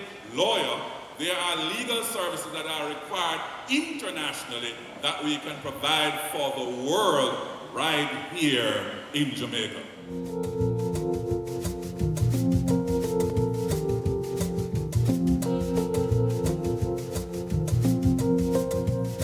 How important would you see an event like this today, the BPO Career Fair, is for the youth of Jamaica? The government is promoting this industry. We think it offers, as I said, opportunity for maximum employment. And there's still some misunderstanding because BPO started off like the garment sector in the 80s and this time as a kind of low-entry jobs. So most of the people are just basic literacy and numeracy, entering to do telemarketing and call center operation, debt collection, in which what they need is just be taught to say the right things. And our dialect is quite easily modulated, and they do it very well. And that was the area that many Jamaicans view business process outsourcing as. But as indicated, in the modern world, most aspects of business processing can be outsourced, from human resources management, personnel management, accounting, insurance claims, all legal processing and so forth. And that's where we're heading now. So this fair is to give the young students an indication of what opportunities are there, what skills they can acquire, and what jobs they can get in the sector. And once they get in and acquire the skills, of course, some of them can go off to their own thing. In fact, I have a small group in Montego Bay of youngsters from the inner city who are doing a small company that does outsourcing of their own. So it's really to ensure that the upcoming generation understands the outsourcing activity, what it really means, and how they can participate in it in a meaningful way. And prevent us from really creating a kind of a bump, but rather a trajectory. Because Jamaica tends to do that. We do something, well, it gets excited, we employ 20,000 people, and then bam, it falls apart. We need to ensure that we are part of the global economy, and outsourcing will be one of the things we provide, because we can, Jamaica in terms of services and skills are very competitive and can do so where we are located successfully. This morning we're here to look at business process outsourcing, because the internet itself has made it possible that employment, research and innovation can be done anywhere in the world, and the business, more than half of any business process outsourcing process can be done anywhere in the world. So that the big companies, whether General Motors or Boeing, can in fact say to you, I want my accounts done in Timbuktu, in Niger, and it can be done and delivered to their office in real time. This is what has offered the opportunity that Jamaica can now interact with the entire global economy effectively and efficiently, and generate opportunities for our young adults to practice their profession and earn real income. Entry-level jobs, yes, are relatively low income, but there's large numbers of Jamaicans who don't have the capacity yet to work at another level. But the availability and opportunities at the next level is there, and the jobs actually pay better than what now exists. In fact, recently I had a discussion with one of the companies, and I know the fact that they pay better than the banking industry. They pay better than the hotel industry, which is what we promote and many of us see as the way out of poverty and getting a job. Tourism does offer significant opportunities in Jamaica. Tourism has employed thousands of people, but the reality of life is that the difference between those at the top, who earn huge sums, and those at the bottom, unless they get tips, is extremely wide. And there are very few young people who can enter, even from this level, enter the tourism market as a training manager, and the salary offered, I know many UTech graduates have actually walked away unless they can do nothing else. The business process outsourcing industry offers jobs in a tiered way, and many of them are much better paying for graduates. We have developed advantages in the area of business, and I know we are expanding to look at other areas of activity as the country has become known as a good destination with bright and creative people. This career fair this morning is a good place to expand your knowledge on what business source outprocessing means. The government itself, of course, is committed to providing not only the opportunity, but the training that is required. But bear in mind, as I said, it is practice your profession. And the aspect of outsourcing is maybe a shorter part of the course, They seek individuals who are trained as engineers, in the legal profession, in the medical profession, as well as accounting, law, and other aspects of business.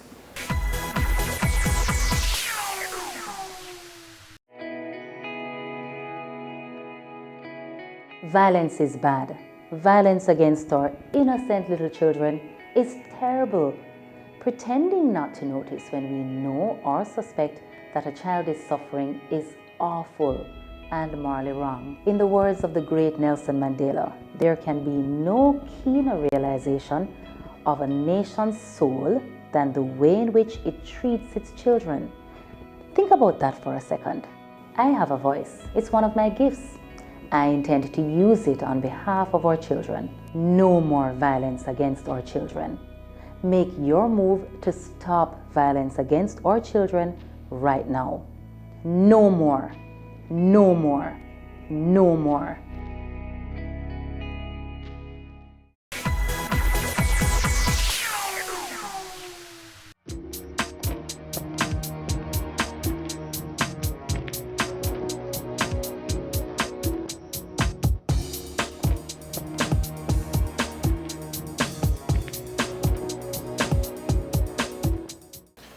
Unemployment is not great in Jamaica, we all know that. So we're happy that BPO is bringing jobs to Jamaica, bringing opportunities to Jamaica, and it gives you an option. If you want to be a doctor, a teacher, a lawyer, you want to be an actuary, you want to, whatever you want to do, you want to start your own business, use this as an option while you get that started to help you through that. I want to tell you guys 2 stories today about people who I've seen in this industry and how this industry has helped them. So the first person I want to talk about is somebody called Nick. Nick started out with us at VXI as an agent, and he's a big guy. He was an athlete and he got injured, so he couldn't play sport anymore, so he came and wanted to work with us. He didn't know anything about BPO, he had no training. So he came and he was working with us, and after about 6 months he came to me and he said, "Mike, I really want to thank you." I said, "For what, Nick?" He said, "Well, you guys have given me an opportunity. I just bought my first car. I've been working here 6 months as an agent, and I bought my first car. I have it on the road now as a taxi. So while I'm here working, making good money, I have a taxi on the road and I can make money for myself otherwise." And I said, "Nick, well, that's great."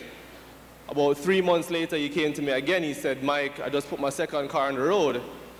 So I said, "Wow, well, that's really amazing." He's been with us for about 9 months, and now he has a secondary business. And he was talking to me about his plans after the industry and how he wants to stay here with us for 2 years, and then he wants to start his own business. And he's now looking at not just taxis, but he wants to buy a higher-end car so that he can, because he sees how our clients come in. They come in either in nicer cars, not taxis. They come in from the airport. We have clients here all the time. So he says he wants for us to give him business. He wants to have a nicer car so that when we have clients come in, he wants to be the person to go and pick them up.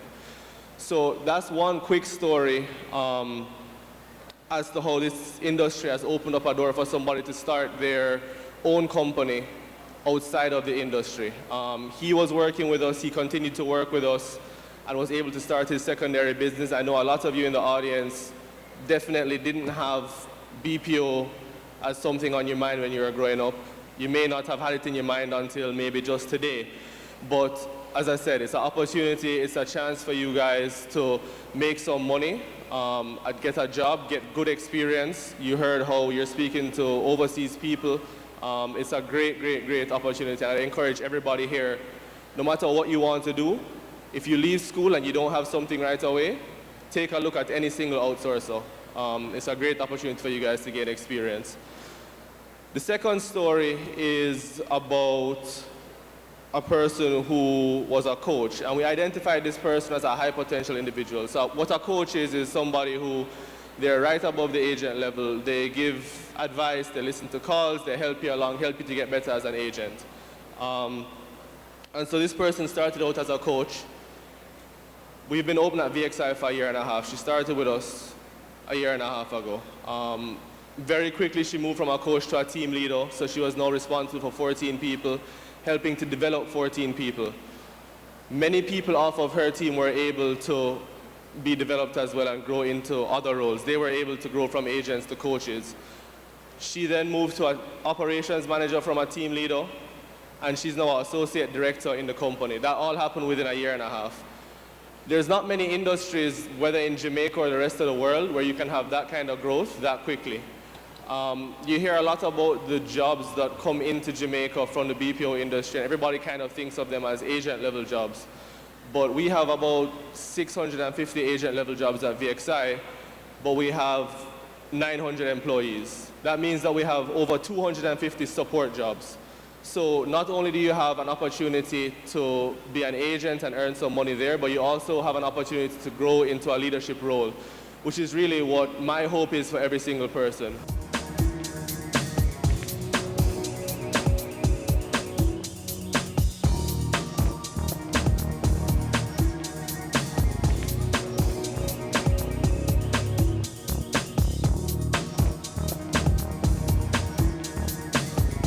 So, ladies and gentlemen, let me just make it clear for you. The business process outsourcing unit, all it simply means is that a firm has a business and they have decided that some aspect of their business, they would like to outsource it to another business to do it for them. There's a possibility that the other business can do it a little better than they can because that's their area of expertise. That's where you will come in. Primarily, what they will ask is for the persons to deal with their customer service side of their business, while they will deal with the technical side of the business. And I can give you a very easy example. I hear you, all of you taking out your phones earlier on. Your phone company can decide to outsource their customer service area of their business. So whenever you call with a problem, or if you didn't get your credit, or whatever the issue is that you might have, you will call and you might get a business process outsourcing sector, and they will now take care of your call. They will answer your questions. They will assist you with whatever information that you need to get at the time. Now, so that's business outsourcing. So as we go along, we're going to talk about what it is that you really need. Now, there's three things that you need to ensure that you know. It is leveraging of the technology or specialist process vendor to provide and manage an organization, critical or non-critical enterprise process and application. There are several areas in the BPO industry that you can be a part of. It could be tech support, it could be telemarketing sales, it could be IT help desk, it could be insurance processing, data entry, data conversation, it could be bookkeeping, form processing, and customer support. So some of the areas that are involved in the BPO industry.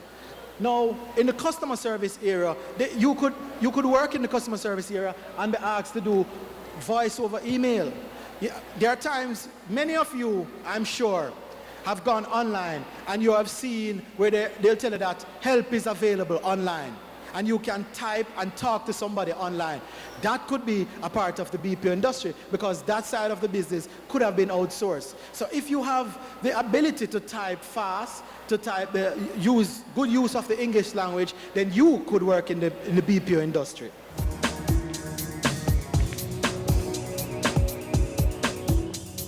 What is the Hearttrust NTA's contribution to the BPO industry?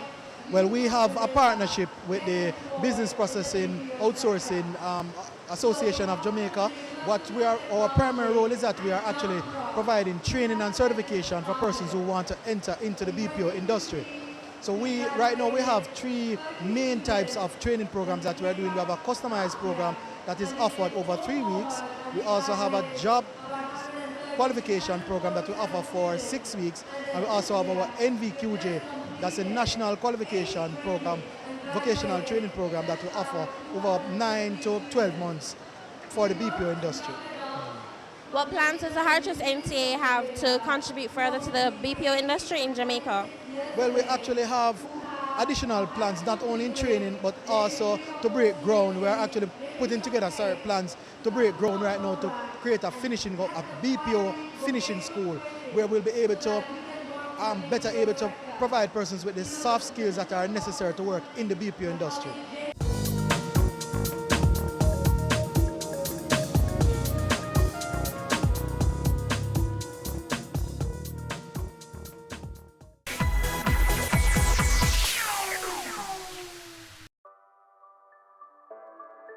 Sundays at 4:30 p.m. It's all about Home Sweet Home. Get your half-hour dose of the business of real estate, from laws and concepts to reality, building, buying, or renting. Or what about trends in decor or renovations? Home Sweet Home will keep you up to date.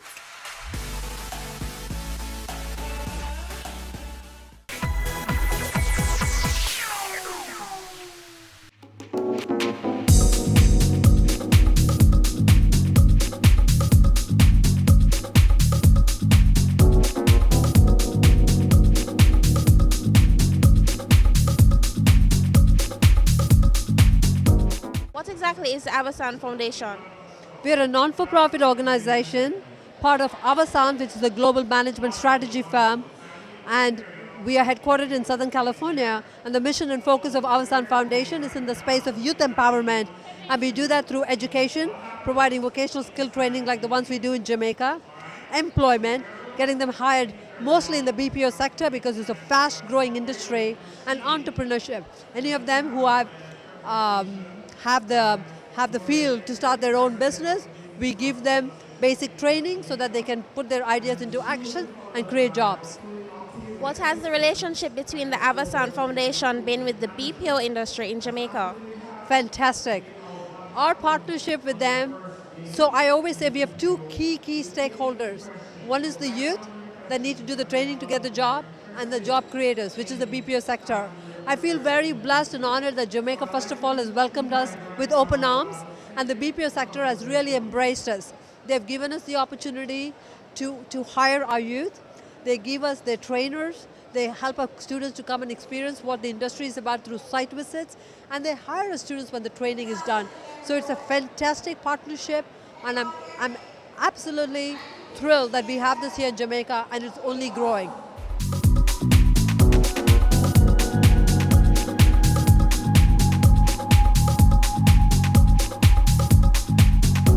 Good afternoon, everyone. My name is Kefas Francis.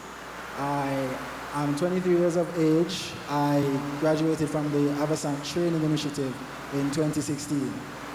Through that training initiative, I was able to secure an interview with ITEL BPO Smart Solutions, and I got a job. So I have been working with them for the past year and a couple months, and it's really been a wonderful experience. Hi guys, my name is Samaya Simpson. I am 19 years of age, and after graduating from the Avasan Foundation, I am now employed at IBEX Global, where I am now at for 2 months and 6 days, and I'm loving it there.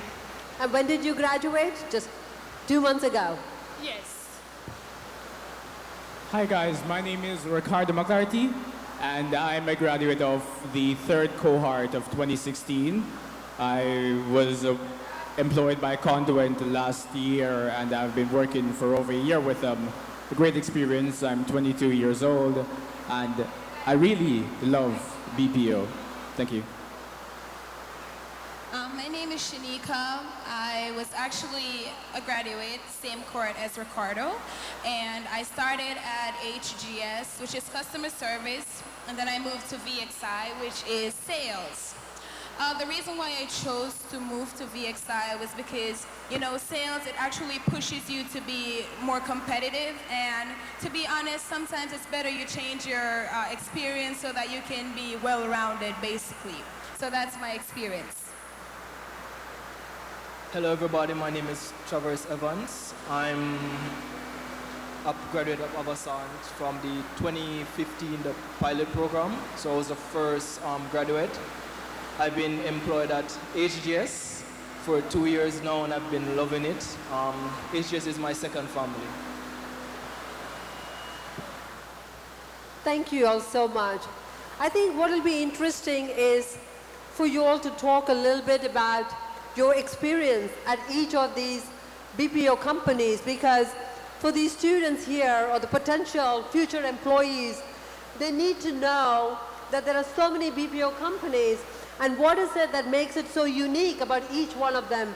We know they're all great companies, they're great job creators, they compete with each other, they pay good salaries, Your life is very good. I think the gentleman this morning from BXI said that one of their employee has bought 2 cars and has started another business. So sky's the limit. But what I want to hear is, how has this experience been for you, and what was your background before you came here? Why don't we start with you, Travis? Okay, so before the Avasan Foundation, I was unemployed. I heard about the initiative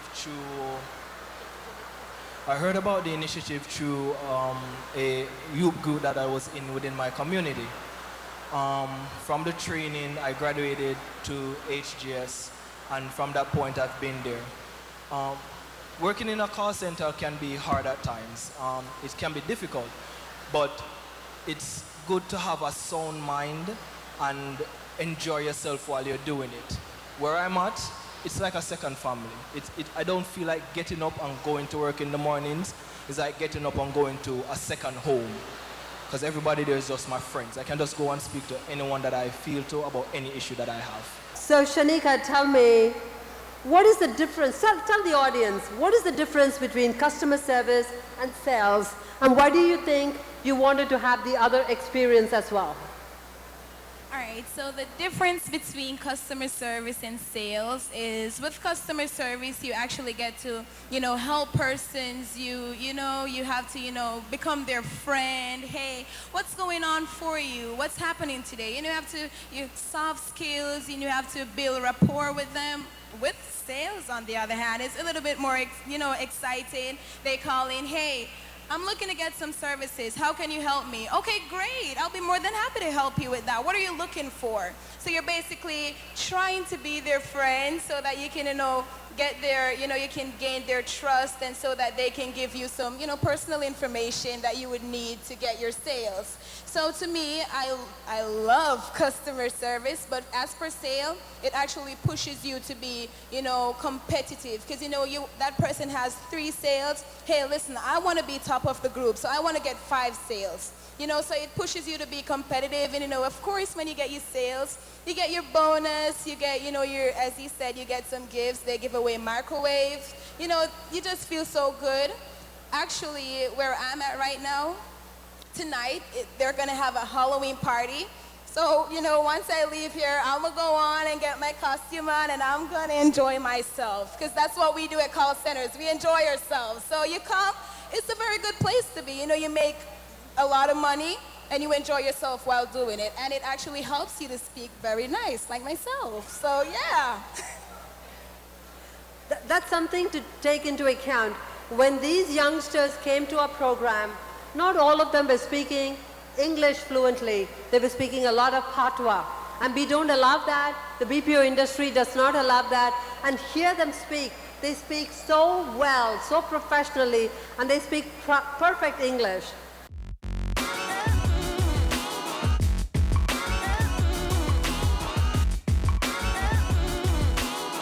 Those were the highlights from the first Jampro BPO Career Fair.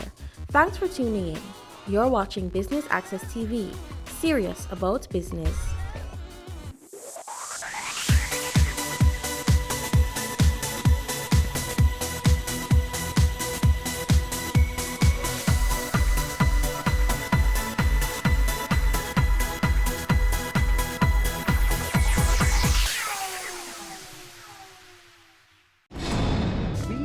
Back with another exciting, innovative and inspiring season.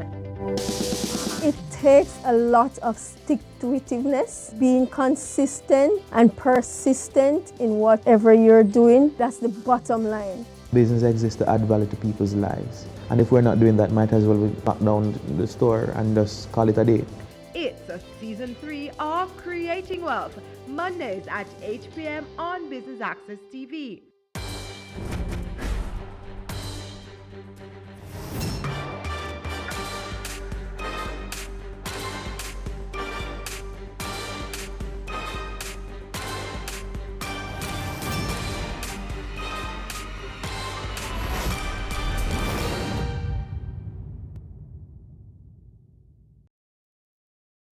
On Point is brought to you by Crow Jamaica.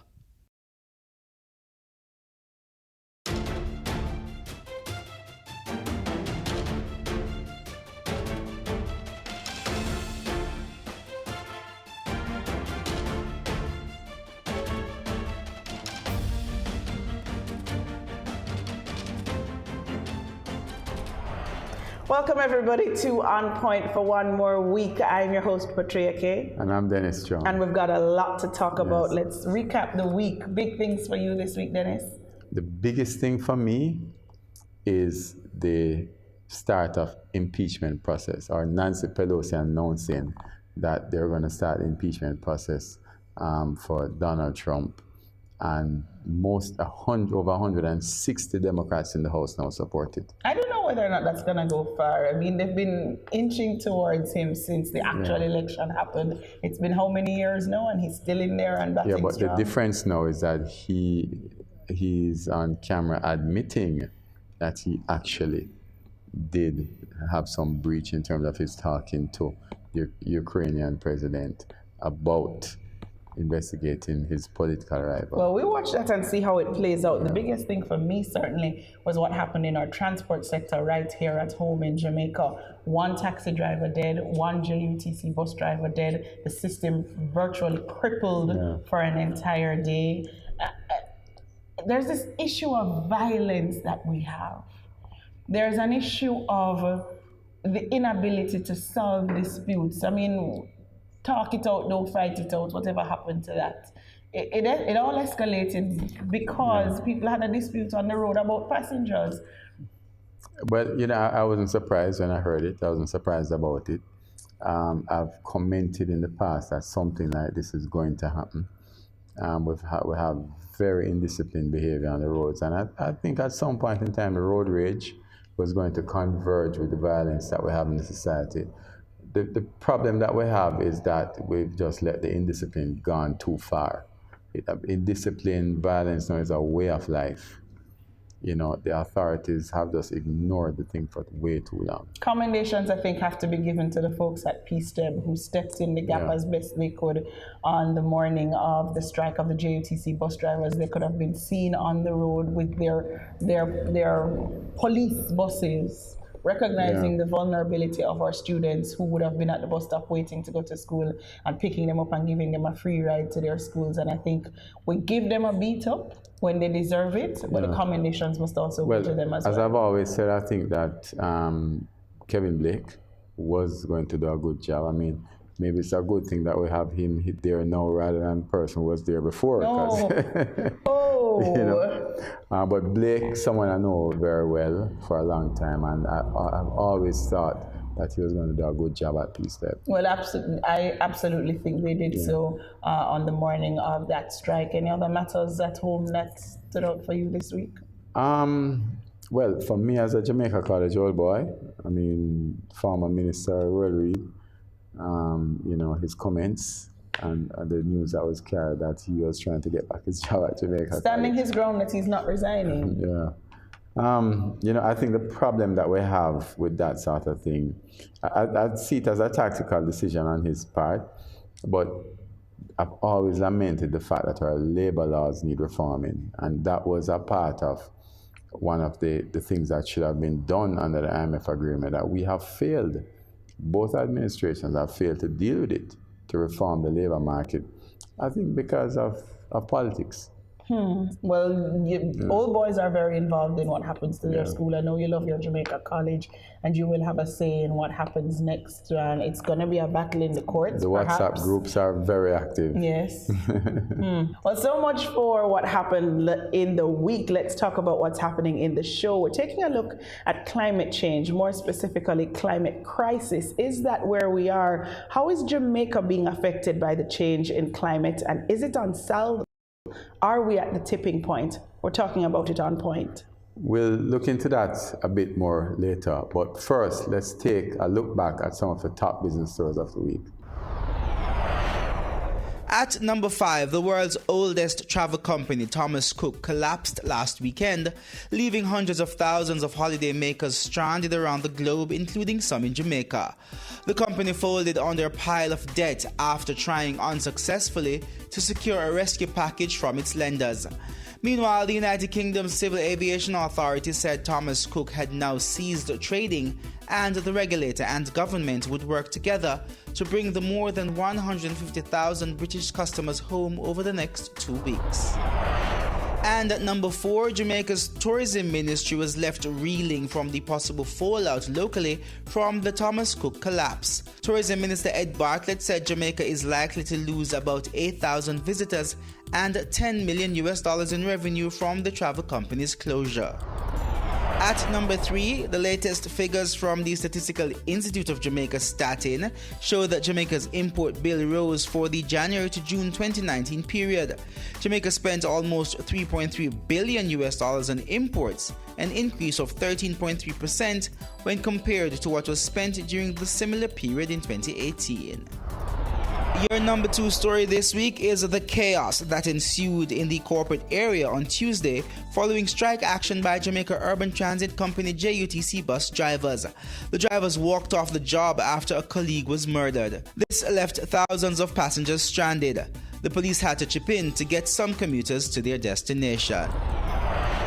At number 1 this week, the government tabled the supplementary estimates of expenditure Parliament on Tuesday, proposing to spend an additional $50.15 billion for the current fiscal year. This will increase the $803.24 billion budget approved in March this year to $853.39 billion. On the capital side, $5 billion in additional allocation has been made under the Ministry of Economic Growth and Job Creation for spending on roadwork under the Major Infrastructure Development Program.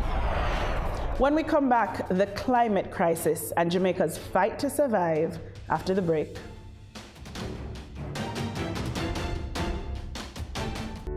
Crow Jamaica Risk Management Services, RMS. Risk management has become indispensable to a company's business operations and management strategy in this complex environment nowadays. Crow Jamaica risk management experts help to turn every risk into an opportunity. We are experienced in providing customized solutions to manage risks and increase transparency and accountability of the companies. Our core services include internal audit, internal control review, corporate governance, corporate compliance, etc. Our team can help you make smarter, more effective decisions. Let's have a conversation. Contact us at email people@crowjm.com, website www.crowjm.com.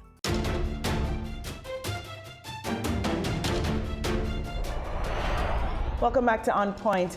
Now, Prime Minister of Jamaica, Andrew Holness, spoke earlier this week at the United Nations General Assembly about the climate crisis. He spoke about how it's affecting small island developing states like Jamaica. Take a listen to some of what he said. Prime Minister Holness of Jamaica. Clearly, the islands are on the forefront of the feelings of the effects of climate change. Your voice needs to be heard in this room. The floor is yours. Colleagues, friends, the global financing system requires immediate transformation to support action to tackle climate change. For the past year, Jamaica has been co-leading efforts to make this happen. The transformation must be science-based, technically appropriate, transparent, and supported by accurate and inclusive tracking methodologies. Here are some of the things that we have been looking at and advocating. The Paris Agreement, Capital Transition Agreement, risk scenario analysis tools already applied by 600 financial institutions worldwide could be adopted by private institutions and private investors to align their portfolios with the Paris Agreement. The Task Force on Climate-Related Financial Disclosures should be used to better inform investors on climate-related risks. Jamaica's effort to achieve fiscal discipline have not been without sacrifice. It is essential, therefore, that we have access to innovative, low-cost, and flexible financing windows to protect our hard-earned economic stability. We therefore welcome the commitment by multilateral development banks to further mobilize $40 billion of climate change investments from private sector investors annually by 2025. This includes important provision of technical assistance, use of guarantees, and other de-risking instruments. We also welcome their announcement of doubling adaptation financing to US $18 billion annually by 2025. I close by reiterating the concern of developing countries that the delivery mechanisms for climate finance are still fragmented and slow. The bottlenecks and gaps in the project investment value chain prevent climate finance from getting to where it is most needed. We are encouraged, however, by new and exciting developments, such as the closing the investment initiative and the climate investment platform, which hold great promise and will expand to meet the investment and technical assistance needs of more developing countries. Colleagues, there is no silver bullet for climate finance challenges. However, by supporting and promoting existing and new initiatives, we will be taking action that the younger generation is demanding. Remember, they are watching.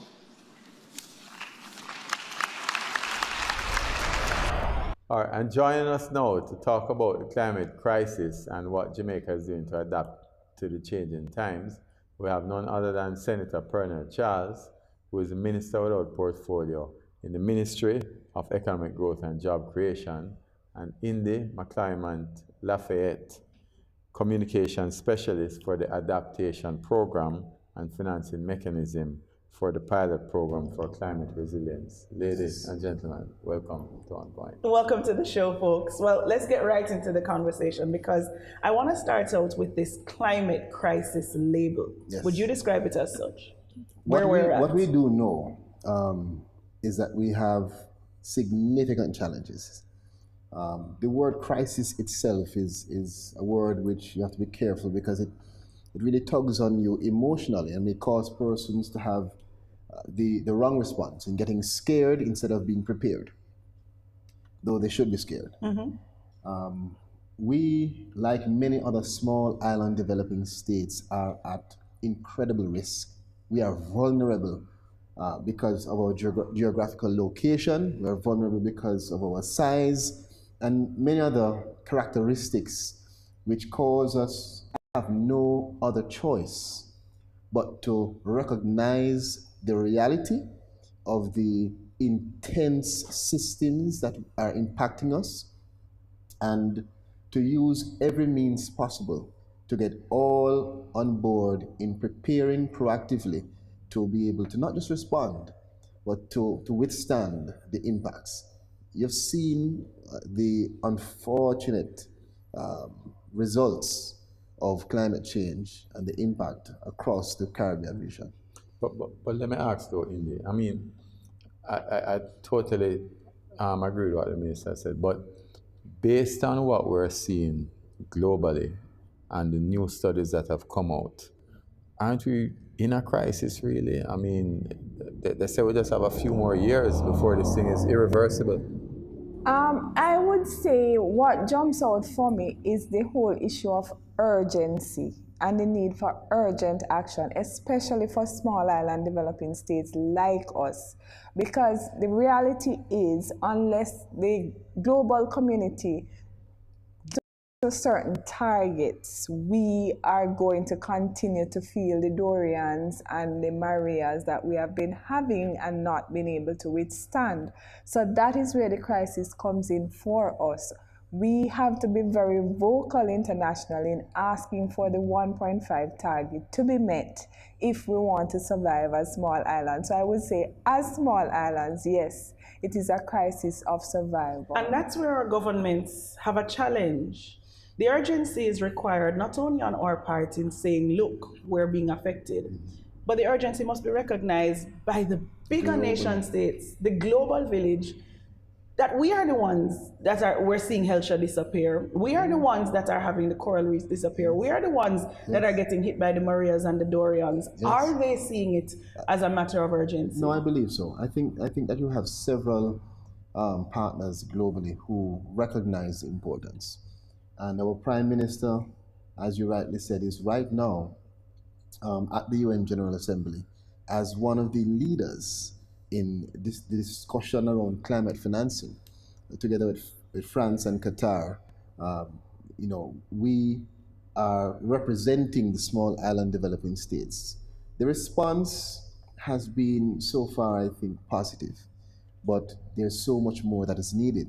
So there are some very specific targets and specific requests that are being submitted and made in relation to seeking more support, and not just financial support, because we are going to have to require our global partners to change their own behavior.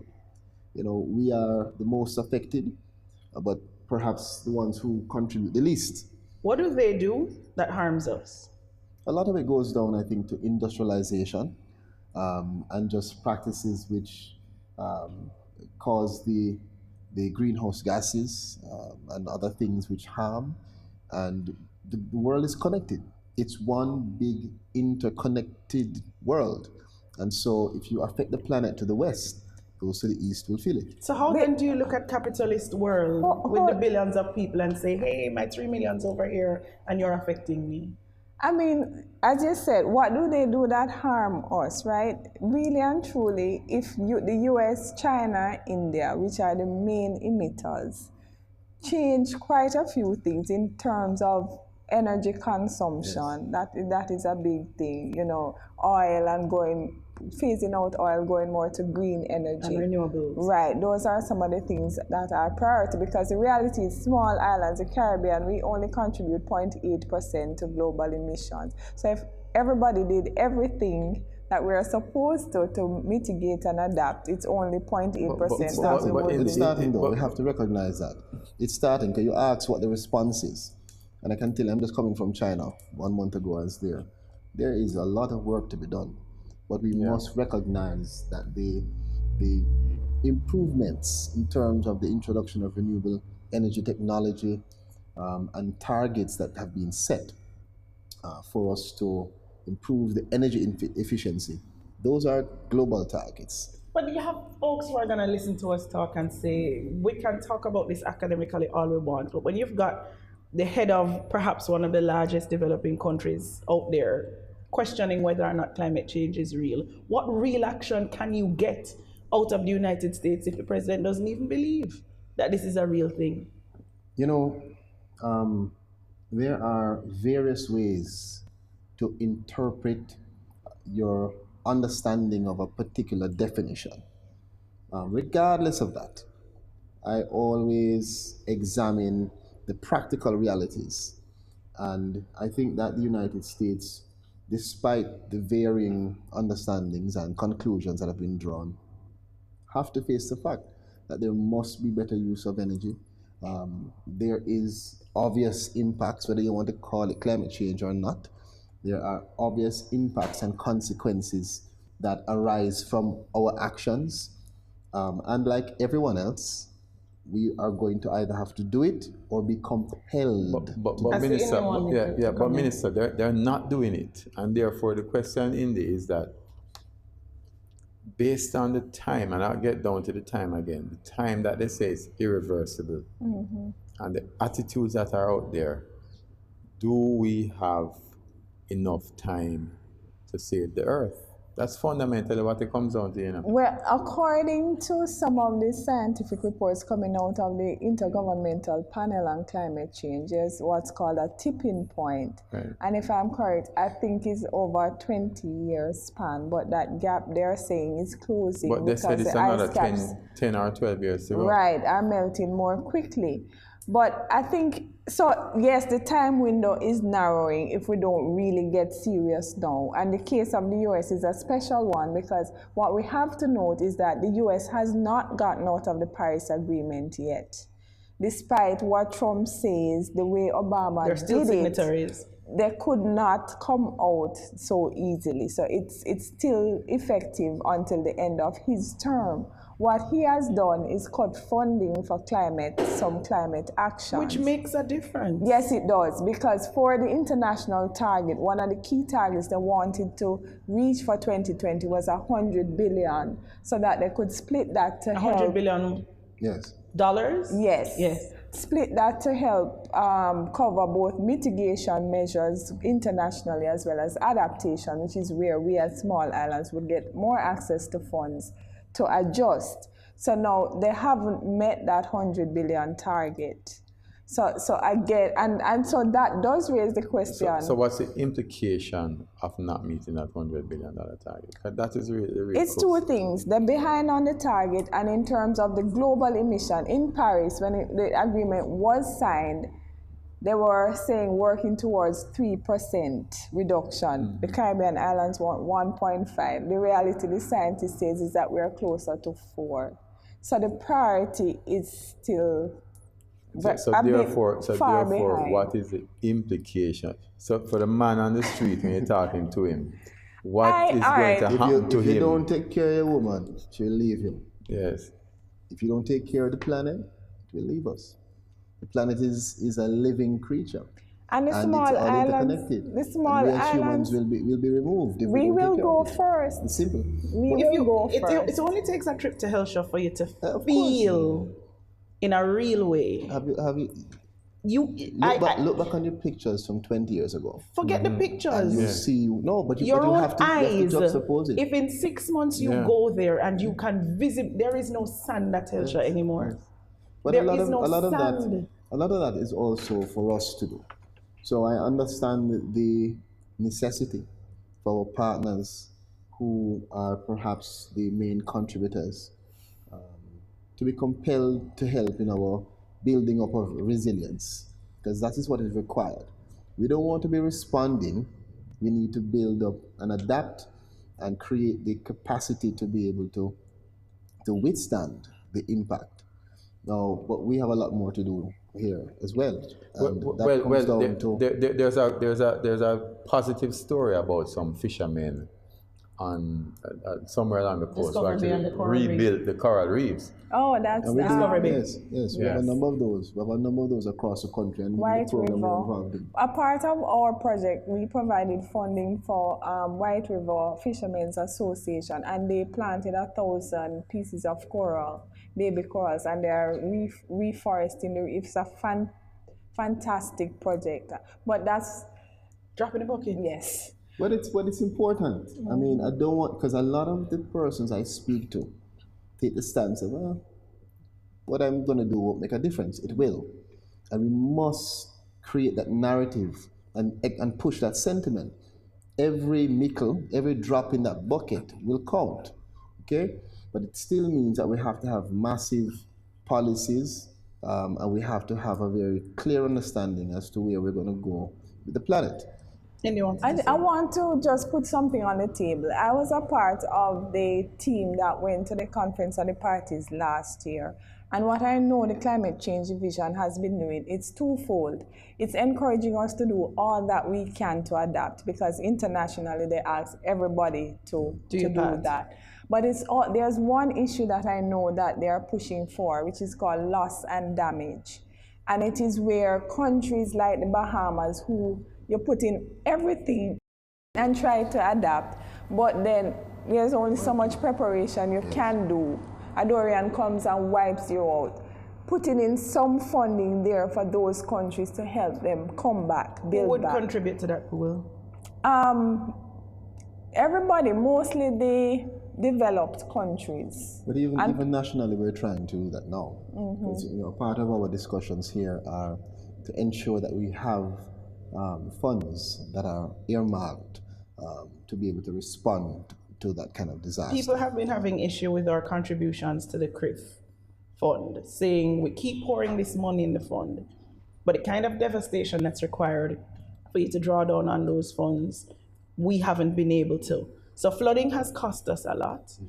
Storms have cost us a lot. Tropical depressions have cost us a lot. But the trigger to draw down on those funds, you need a Dorian to happen. And so it's a wasted expense for Jamaica. What do you say to that? But I'm saying, who knows when we'll get a Dorian, so you cannot not be a part of something like that. But I also know it's a what? A waste of money for us to be doing that. Because I think they are looking at adjusting the parameters. We could be safe. Yeah, well, they have to. Yeah, I think they are looking at that. The 1.5 report, which Professor Michael Taylor did, a lot of research is coming out, so we have to be guided by the science. So I think CRIF is looking at how they can rework. But let me ask you though, Indy. In order for us to understand and for the viewers to understand the impact of this thing, give me a timeline and unfold. Tell me how things unfold. We know about movies like The Day After. You want to hear doom and gloom by when? When are we all gone? Because when is it over? When should I kiss my mother?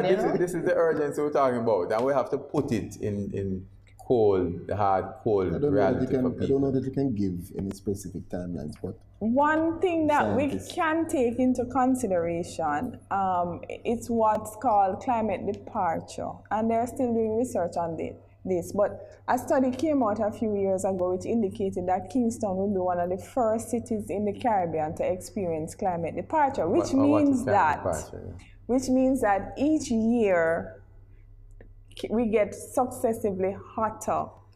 So every year, if the temperature was 10 degrees, next year it will be 11, and it keeps climbing. Yeah. And after a certain point, it's not gonna go back to normal. So sometimes we say, oh, it's going, no. So it ties in with the tipping point that maybe after 10, 12 years, this is the new reality. We keep pointing fingers at first world, at developed nation states, and saying you do and it affects us. But we can't completely absolve ourselves of the responsibility that we play, of the part that we have played in the degradation of climate. Yes. What's the role that we have played, and what behavior do we need to change to make things better for ourselves?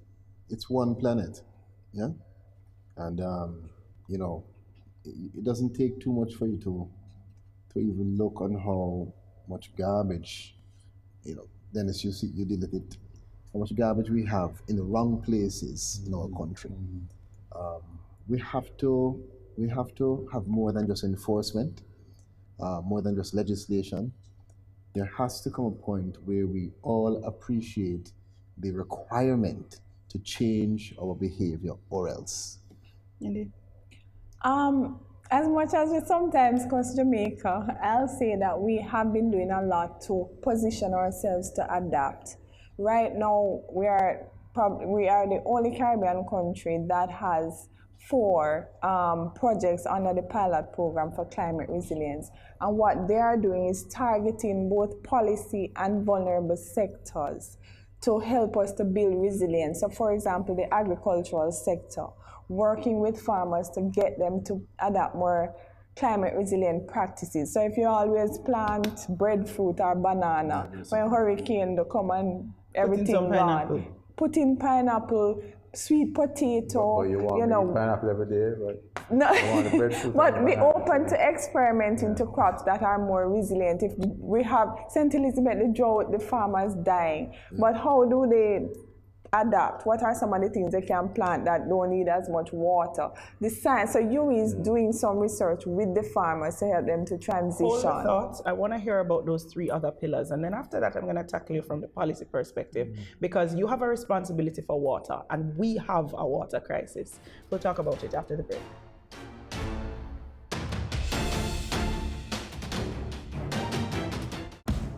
I'm 36. I'm a husband, a manager, and still very good looking. In 2 hours, I have the most important meeting of my life. But first, it's time to play.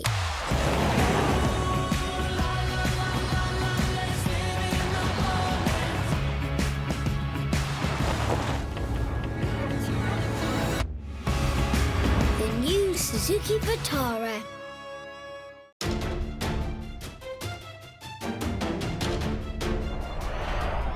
Welcome back to On Point, viewers. We're talking extreme climate change right here on the show. We have Senator Pernell Charles and also Indy McClymont. And just before the break, you were mentioning the adaptation pilot program that you are working on. There are 4 pillars. One is taking a look at the re-education of the farmers and getting their own crops a little bit more hearty, having them think about mitigation measures and adaptation. What else is happening there? So the PPCR projects, one looks at climate data collection that is run from the Planning Institute to ensure that we can be predicting what's coming, updating our equipment. We're looking at the policy level, working on the climate change policy and mainstreaming climate change throughout government and with partners. My project in particular has been working with providing financing for climate adaptation at the community and ground level. So we have given over 115 grants, and the JN, working in partnership with JN, we are offering climate smart loans for individuals and companies to adapt to climate change. With what? When I get, what do I need money to do in my company or in my Look at the job we're having now. I mean, water security. Go to your house, get a black tank so you know that when NWC not cutting it, you at least have 2 weeks of water or whatever time frame. So something as simple as that, you can access the 5 million to do something. But that water like is not water you can drink though. It's you can use like in your lawn. Well, part of what technically you can get purification pumps and so on to put everything in so that it's fine to drink. But Minister, talk about that. What are some of the policy things you're pushing now? Because you spoke about the garbage thing, right? But we still have a piece of legislation in the Parliament that's supposed to up the fines for people who dispose of garbage illegally for years now, right? We don't see any tax incentives, for example, coming on. What are some of the things that the government is thinking of? Because I know it's a big concern for the government. Well, I tell you, in general terms, I know that in terms of the specific to climate change, there is a framework that is being developed to ensure that there is the interconnectivity between all of the ministries and agencies, and to highlight the importance of all of these ministries having sustainable development at the forefront of their activities. See a lot of work from Minister Williams trying to change out the dependence on fossil fuels, etc. Yes, definitely. So it's energy efficiency, lowering the greenhouse gas emissions, ensuring that we introduce the renewable energy technology, ensuring that we have rainwater harvesting that's coming from climate change, but also in the water sector policy, and just ensuring that all of the aspects of development are aligned. So you'll notice that our, what we call Vision 2030, our national development goals are more than 90% aligned to Action 2030, which is what defines the sustainable development goals for the planet. And yet, Minister, there's somebody who is hearing the fancy talk and saying, I still can't flush my toilet right now. Yeah. Somebody who is looking out their window and hearing that the legislation has been passed, that apartment buildings can now go higher than they used to be able to go before. And you still can't get water on the ground floor, let alone on the 8th floor of an apartment building. And they think, what are you saying? And right now, Patricia, seeing a lot of rainfall and I still can't. And let me tell you, I sit here having inherited a system which is completely deficient, but I have the responsibility to solve it. And so I know that I take the blows. And I understand the frustration because I live here. We are all in it together. I've had to scoop up close to the wall too. But things are getting better.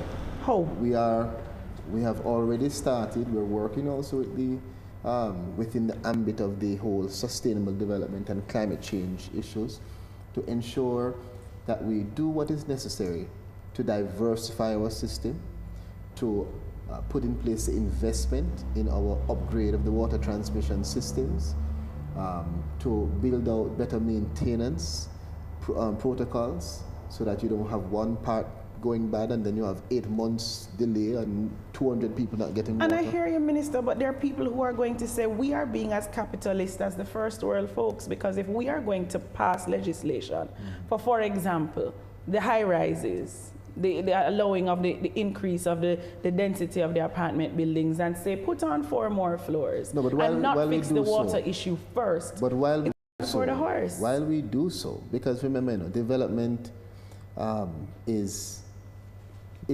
including several elements. One of the most important, the core of it to me, is water. Now, while we increase the amount of infrastructure across a corporate area and other places, we are also looking on those regulations and legislation that's going to make it mandatory that you have the necessary storage capacity, that you have the right size pipes, that you're able to provide the water to all of the persons in your complex. So the onus will be on the developer? On the developer. We also as government have a lot of work to do. And so you'd have seen, and you'd have heard rather, a number of announcements that are short-term, medium-term, long-term. In the short term, we unfortunately have to rely on the trucking. So we have to procure more trucks to be able to do so, because it doesn't matter how much money you put to it. If you can't get it into a truck, sanitized, and to the person, it doesn't make sense. But Minister, isn't one of the issues that we have, though, that we come up with all these things, and over the years, it has been a history of Jamaica. You come up with all these laws and regulations, and there's no enforceability. We can't even lock off. Which is what I said earlier. Obey the Night Noise Abatement Act. Which is why my stance is you must have the law, because it is important to have a framework for somebody to, even if not for the citizen here, for an investor to be able to project and to put in place in their examination of the country, what is this country about? What are the understandings within which we can execute our function, our business? So it's important. But more important, and I said it earlier, is to make sure that we are implementing the initiatives and we are stimulating our citizens from a very, very early age to become standard bearers. This is your country, and so you must know how to harvest, how to conserve, how to consume, how to protect. But it can't all be on the citizens. It has to be a partnership. It has to be a combination of things, including the upgrades, including the change of attitude, including the management of NWC and other agencies. And so I still want to stay on the role of the government, because we're talking about cracking old asbestos pipe network across the country. That with all the development we're doing with roadworks, we're doing a disservice to the water network. Are we willing to look at funding models similar to the model we perhaps use to build out highways and do the road network? Are we open? Are our international partners open to refurbishing the water network with that same kind of model? Well, we should be pleased to know that Prime Minister Holness actually ensured that the new roadwork that's taking place was also coupled with the necessary repair of those pipelines. That is actually one of the reasons why we've had so much deficiency in terms of water getting to all of the consumers, because we've been doing work on the pipes. But when that phase passes, we're going to see the improvements. So we've at least come to a place where we understand the importance of the unison between road work and pipeline work, so that we reduce the waste and increase the efficiency.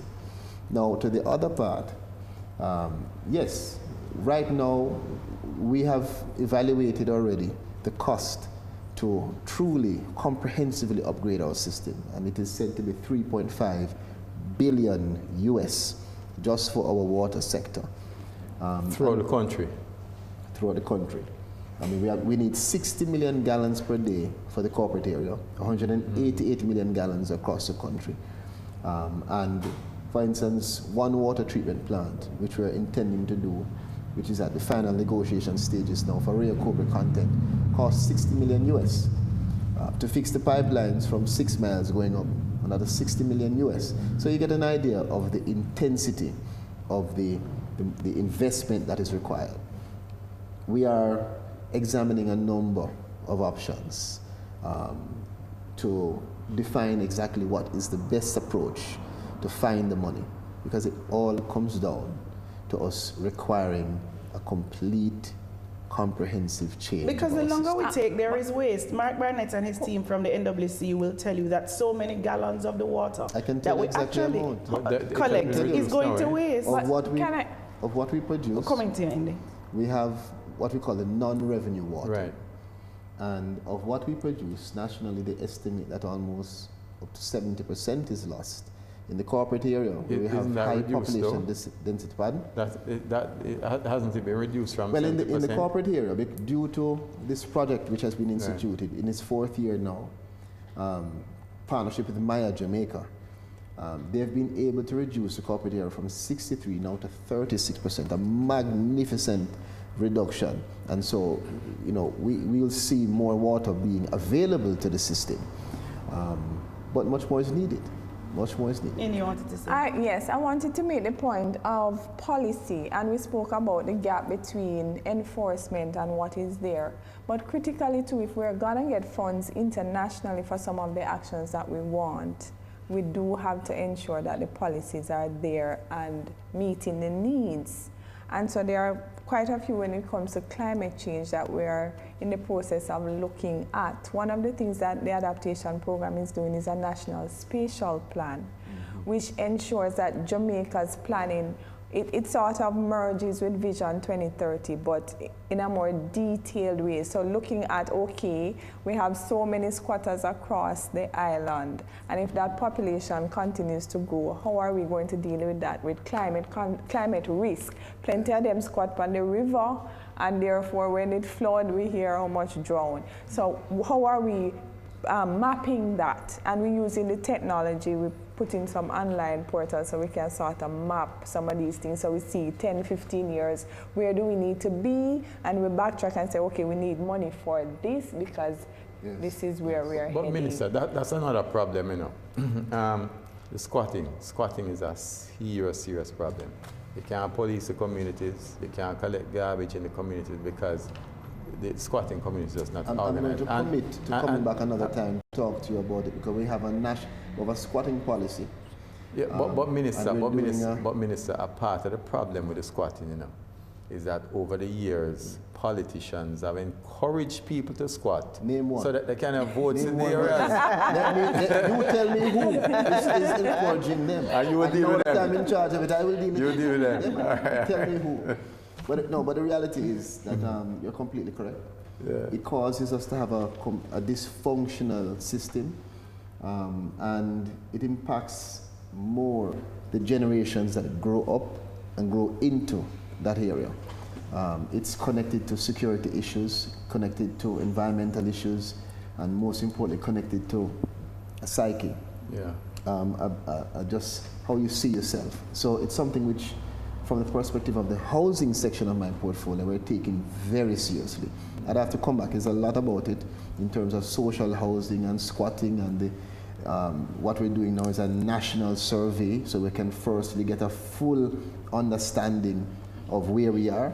You're going to need another half an hour for that. I still have questions about water. There was the idea at what point floated about making the NWC a privatized entity, and that the level of delivery, of service delivery, the urgency to a commitment to quality might be maintained if the NWC was privatized. Is that still on the table as we look towards the rationalization, and is that in the short order? It is. I'll say that openly. I am willing to look on any option that's going to allow me as a minister to be able to provide better service for the people of Jamaica. Does anybody want to buy the NWC? Let's discuss that. I'll discuss that with the several international partners that are examining it right now. But certainly, we'll have to find a way. We'll find a solution. The other option is not available. The option of just simply leaving it as is untenable. We have a clear mandate, which is to not repeat mistakes. And in doing so, we have to look at a different structure. And that's something which is now actually being designed and finalized in a cabinet submission.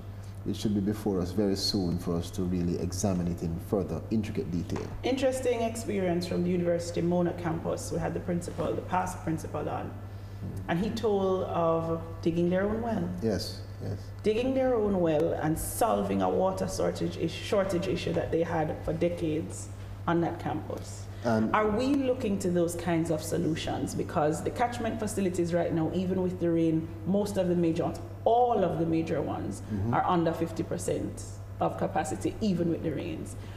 And so, do we look at things like looking at underground waters, building new catchment facilities? We talk about doing new things. What are those new things? Well, firstly, there are a number of activities that are being now explored and that have already commenced through the NWC and the rural water. We have rainwater harvesting in schools and other institutions. We have the rehabilitation of several catchment tanks across the country, the rehabilitation and institution of several minor water supplies, particularly in rural areas. We are looking to build out and rehabilitate around 10 or 11 wells in the corporate area, which should give us an additional 10 million gallons per day to meet the demand of the 60, which is required. We're looking at the Rio Cobra content to bring abstract of 15 million gallons daily from there. How do people live here and the water is on the other end of the island? Have we thought through how that works? How we developed our countries in an inverse way. So we have a lot of our resources on the north, but we settled on the south. And so we do not have a shortage of water. What we have is a system that is not diversified enough to tap into all of our sources of water. And it's understandable because of the cost. For instance, we hear people talk about desalination all the time. Minister, why not desalination? Why not desalination? The cost. NWC is perhaps the biggest JPS customer. If you were to add desalination to that, in a time and within the context of us having pipes that are leaking 70%, that would mean you have the abstraction of more expensive water, you're losing more expensive water, and the consumer will have a doubled or tripled rate. I see Indy making notes, which means she has a point that she wants to make. No, I'm thinking of quite a few of the things when you're looking at the access with the water. And I'm also looking at where a lot of our infrastructure is on the coast. 70% of our developments are on the coast. So in our strategies and our thinking, we have to look at how we develop. You were raising the point about the inverse development. Coastal sea level rise means that our hotels and beaches are at great risk of going.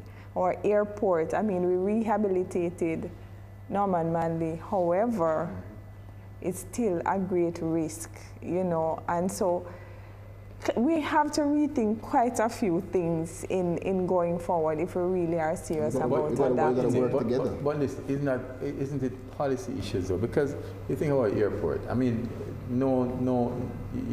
it is not sensible to put an airport on beside your water, right? The airport must be inland. That's one thing I've learned.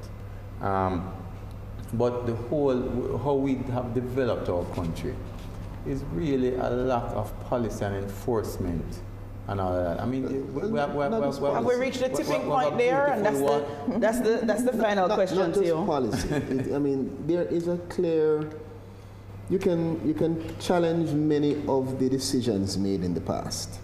Planning and coordination could have been much, much better. And again, the reality is we've inherited a system which is woefully deficient. But that's the past. How are we going to change it? We're responsible for the solutions. And I personally am listening to India and I'm thinking water is the core of climate change issues. And so I know that the adaptation program has a lot of funding. And we need to put some of that funding towards the water sector. And it's something which I've spoken to Una May about as well. Because if we define our way forward by planning, not just for tomorrow, but for 100 years, like the Chinese, then we are going to reap the benefit of better and smarter decisions. Senator, we're going to hold you to that. You inherited a bad system, but we're going to hold you to making bad better. And it has been improved. Indeed. It has been improved, yes. Thank you for joining us. Thank you so much, Senator. Thank you very much. We take a break, folks. When we come back, so much more on point. Do you want more experience from your SUV? Introducing the 2020 Nissan X-Trail with leading-edge technology, intelligent ride and chassis control, a round view monitor, and hill start assist for confidence behind the wheel. Plus, auto headlights and panoramic sunroof. Drive the SUV with more experience. The Nissan X-Trail, available today at Fidelity Motors.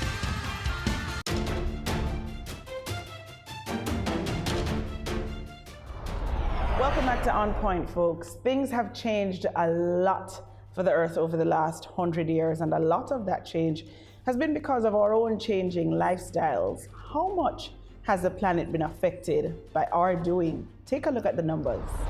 In the year 1900, the total global emissions of carbon dioxide from burning of fossil fuels, deforestation, agriculture, and other human activities was 1.957 billion tons. By 2018, that figure ballooned to 36.831 billion tons. China was responsible for 27% of global carbon dioxide output in 2018, while the United States of America accounted for 15%. Sea level has risen 4 to 10 inches over the last 100 years, mainly because water expands when heated. The melting of glaciers, which has occurred worldwide over the last century, also contributes to the rise. June 2019 was the hottest June on record for the globe, and Kingston recorded its highest temperature ever when the thermometers registered 39.1 degrees Celsius. And our On Point team hit the streets and asked, what are you willing to personally give up to fight climate change?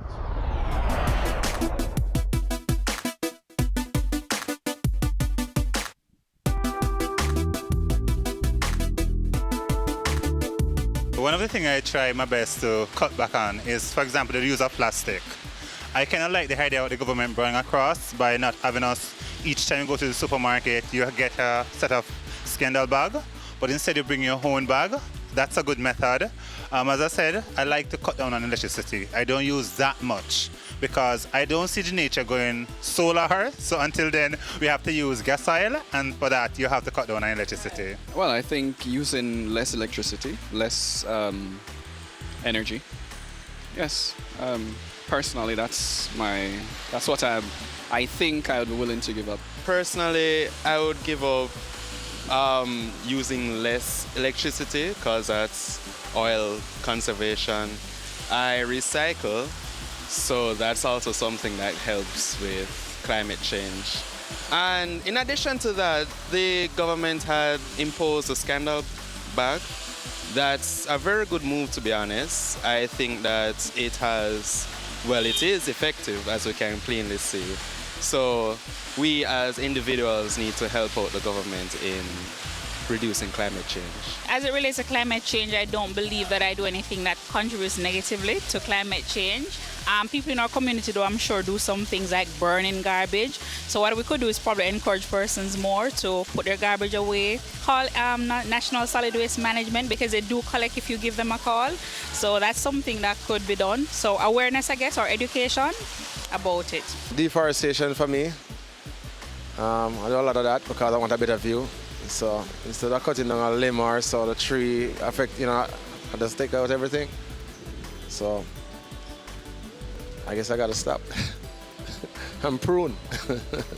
Instead of deforestation, I guess I gotta prune now. For me, climate change has a lot to do with pollution and things like that. So if we could use a lot more biodegradable products, get some help with the drainage. I mean, look at what's happening behind you.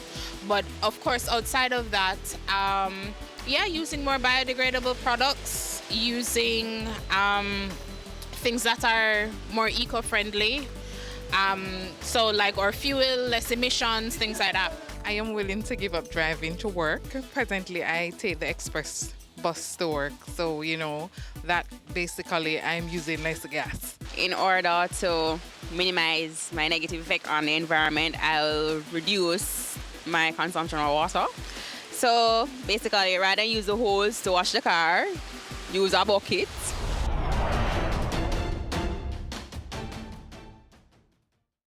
Doggin Global Introduction. Doggin Global is an integrated multidisciplinary professional service firm. We are integrated as one firm and provide several professional services, including audit, accounting, tax, IT, risk, HR, performance, M&A, corporate recovery, and other advisory services. The firm is organized in several professional service units, which includes Doggin Auditors, Doggin Advisors, Doggin Legal, Doggin Finance, Doggin HR Solutions, Doggin Tech Solutions, Doggin Media, Doggin Corporate Secretarial. If you are interested in any of our services, please contact us for a free quote. Email info@doggin.global. Website doggin.global.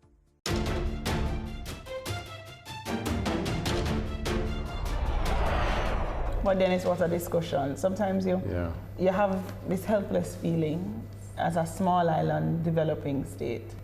So much of what happens to us happens not because of us. And so you feel a little helpless sometimes. Yeah, it's definitely the biggest challenge, I think, facing the globe right now, climate change.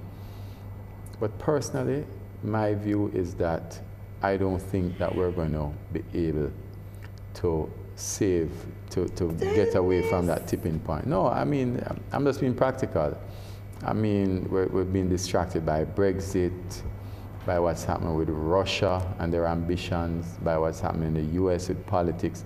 All of these distractions are happening at a time when the climate change argument is getting critical. So I have faith. I recall from as young as primary school, we started to have this conversation about the hole in the ozone layer. And I thought I would have been a melted puddle in the corner somewhere because the hole in the ozone layer was getting bigger. But as a world, we collectively got together and we made the decision that we're going to reverse that crisis at the time. And so the aerosols stopped and the hole in the ozone layer got smaller. I have the kind of faith that people will get to a place. But it has not changed the situation as is? Well, that particular crisis at the time has been reversed.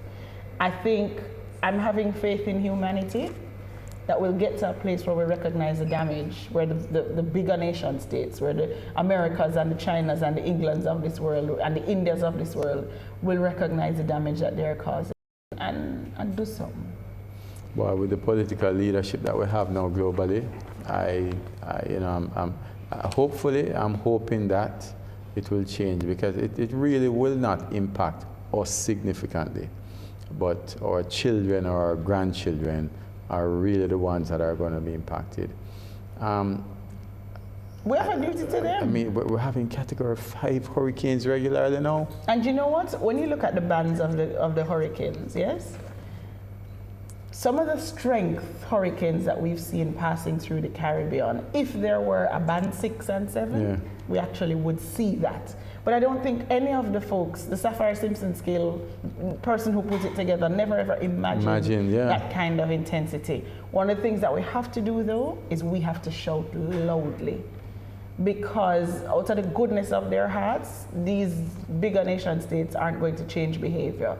I mean, you know, when you have that little annoying small dog that barks and barks and barks incessantly until it gets on your nerves, we have to be that little small annoying dog. Oi, hopefully not. Gotta say thanks to the folks who made the show happen, and the conversation has to continue outside of this set. Have to say thanks to the hardworking crew that I see that you don't. Thanks also to you, the viewers, for tuning in every week. I'm Patria Kay. And I'm Dennis Strong. See you next week.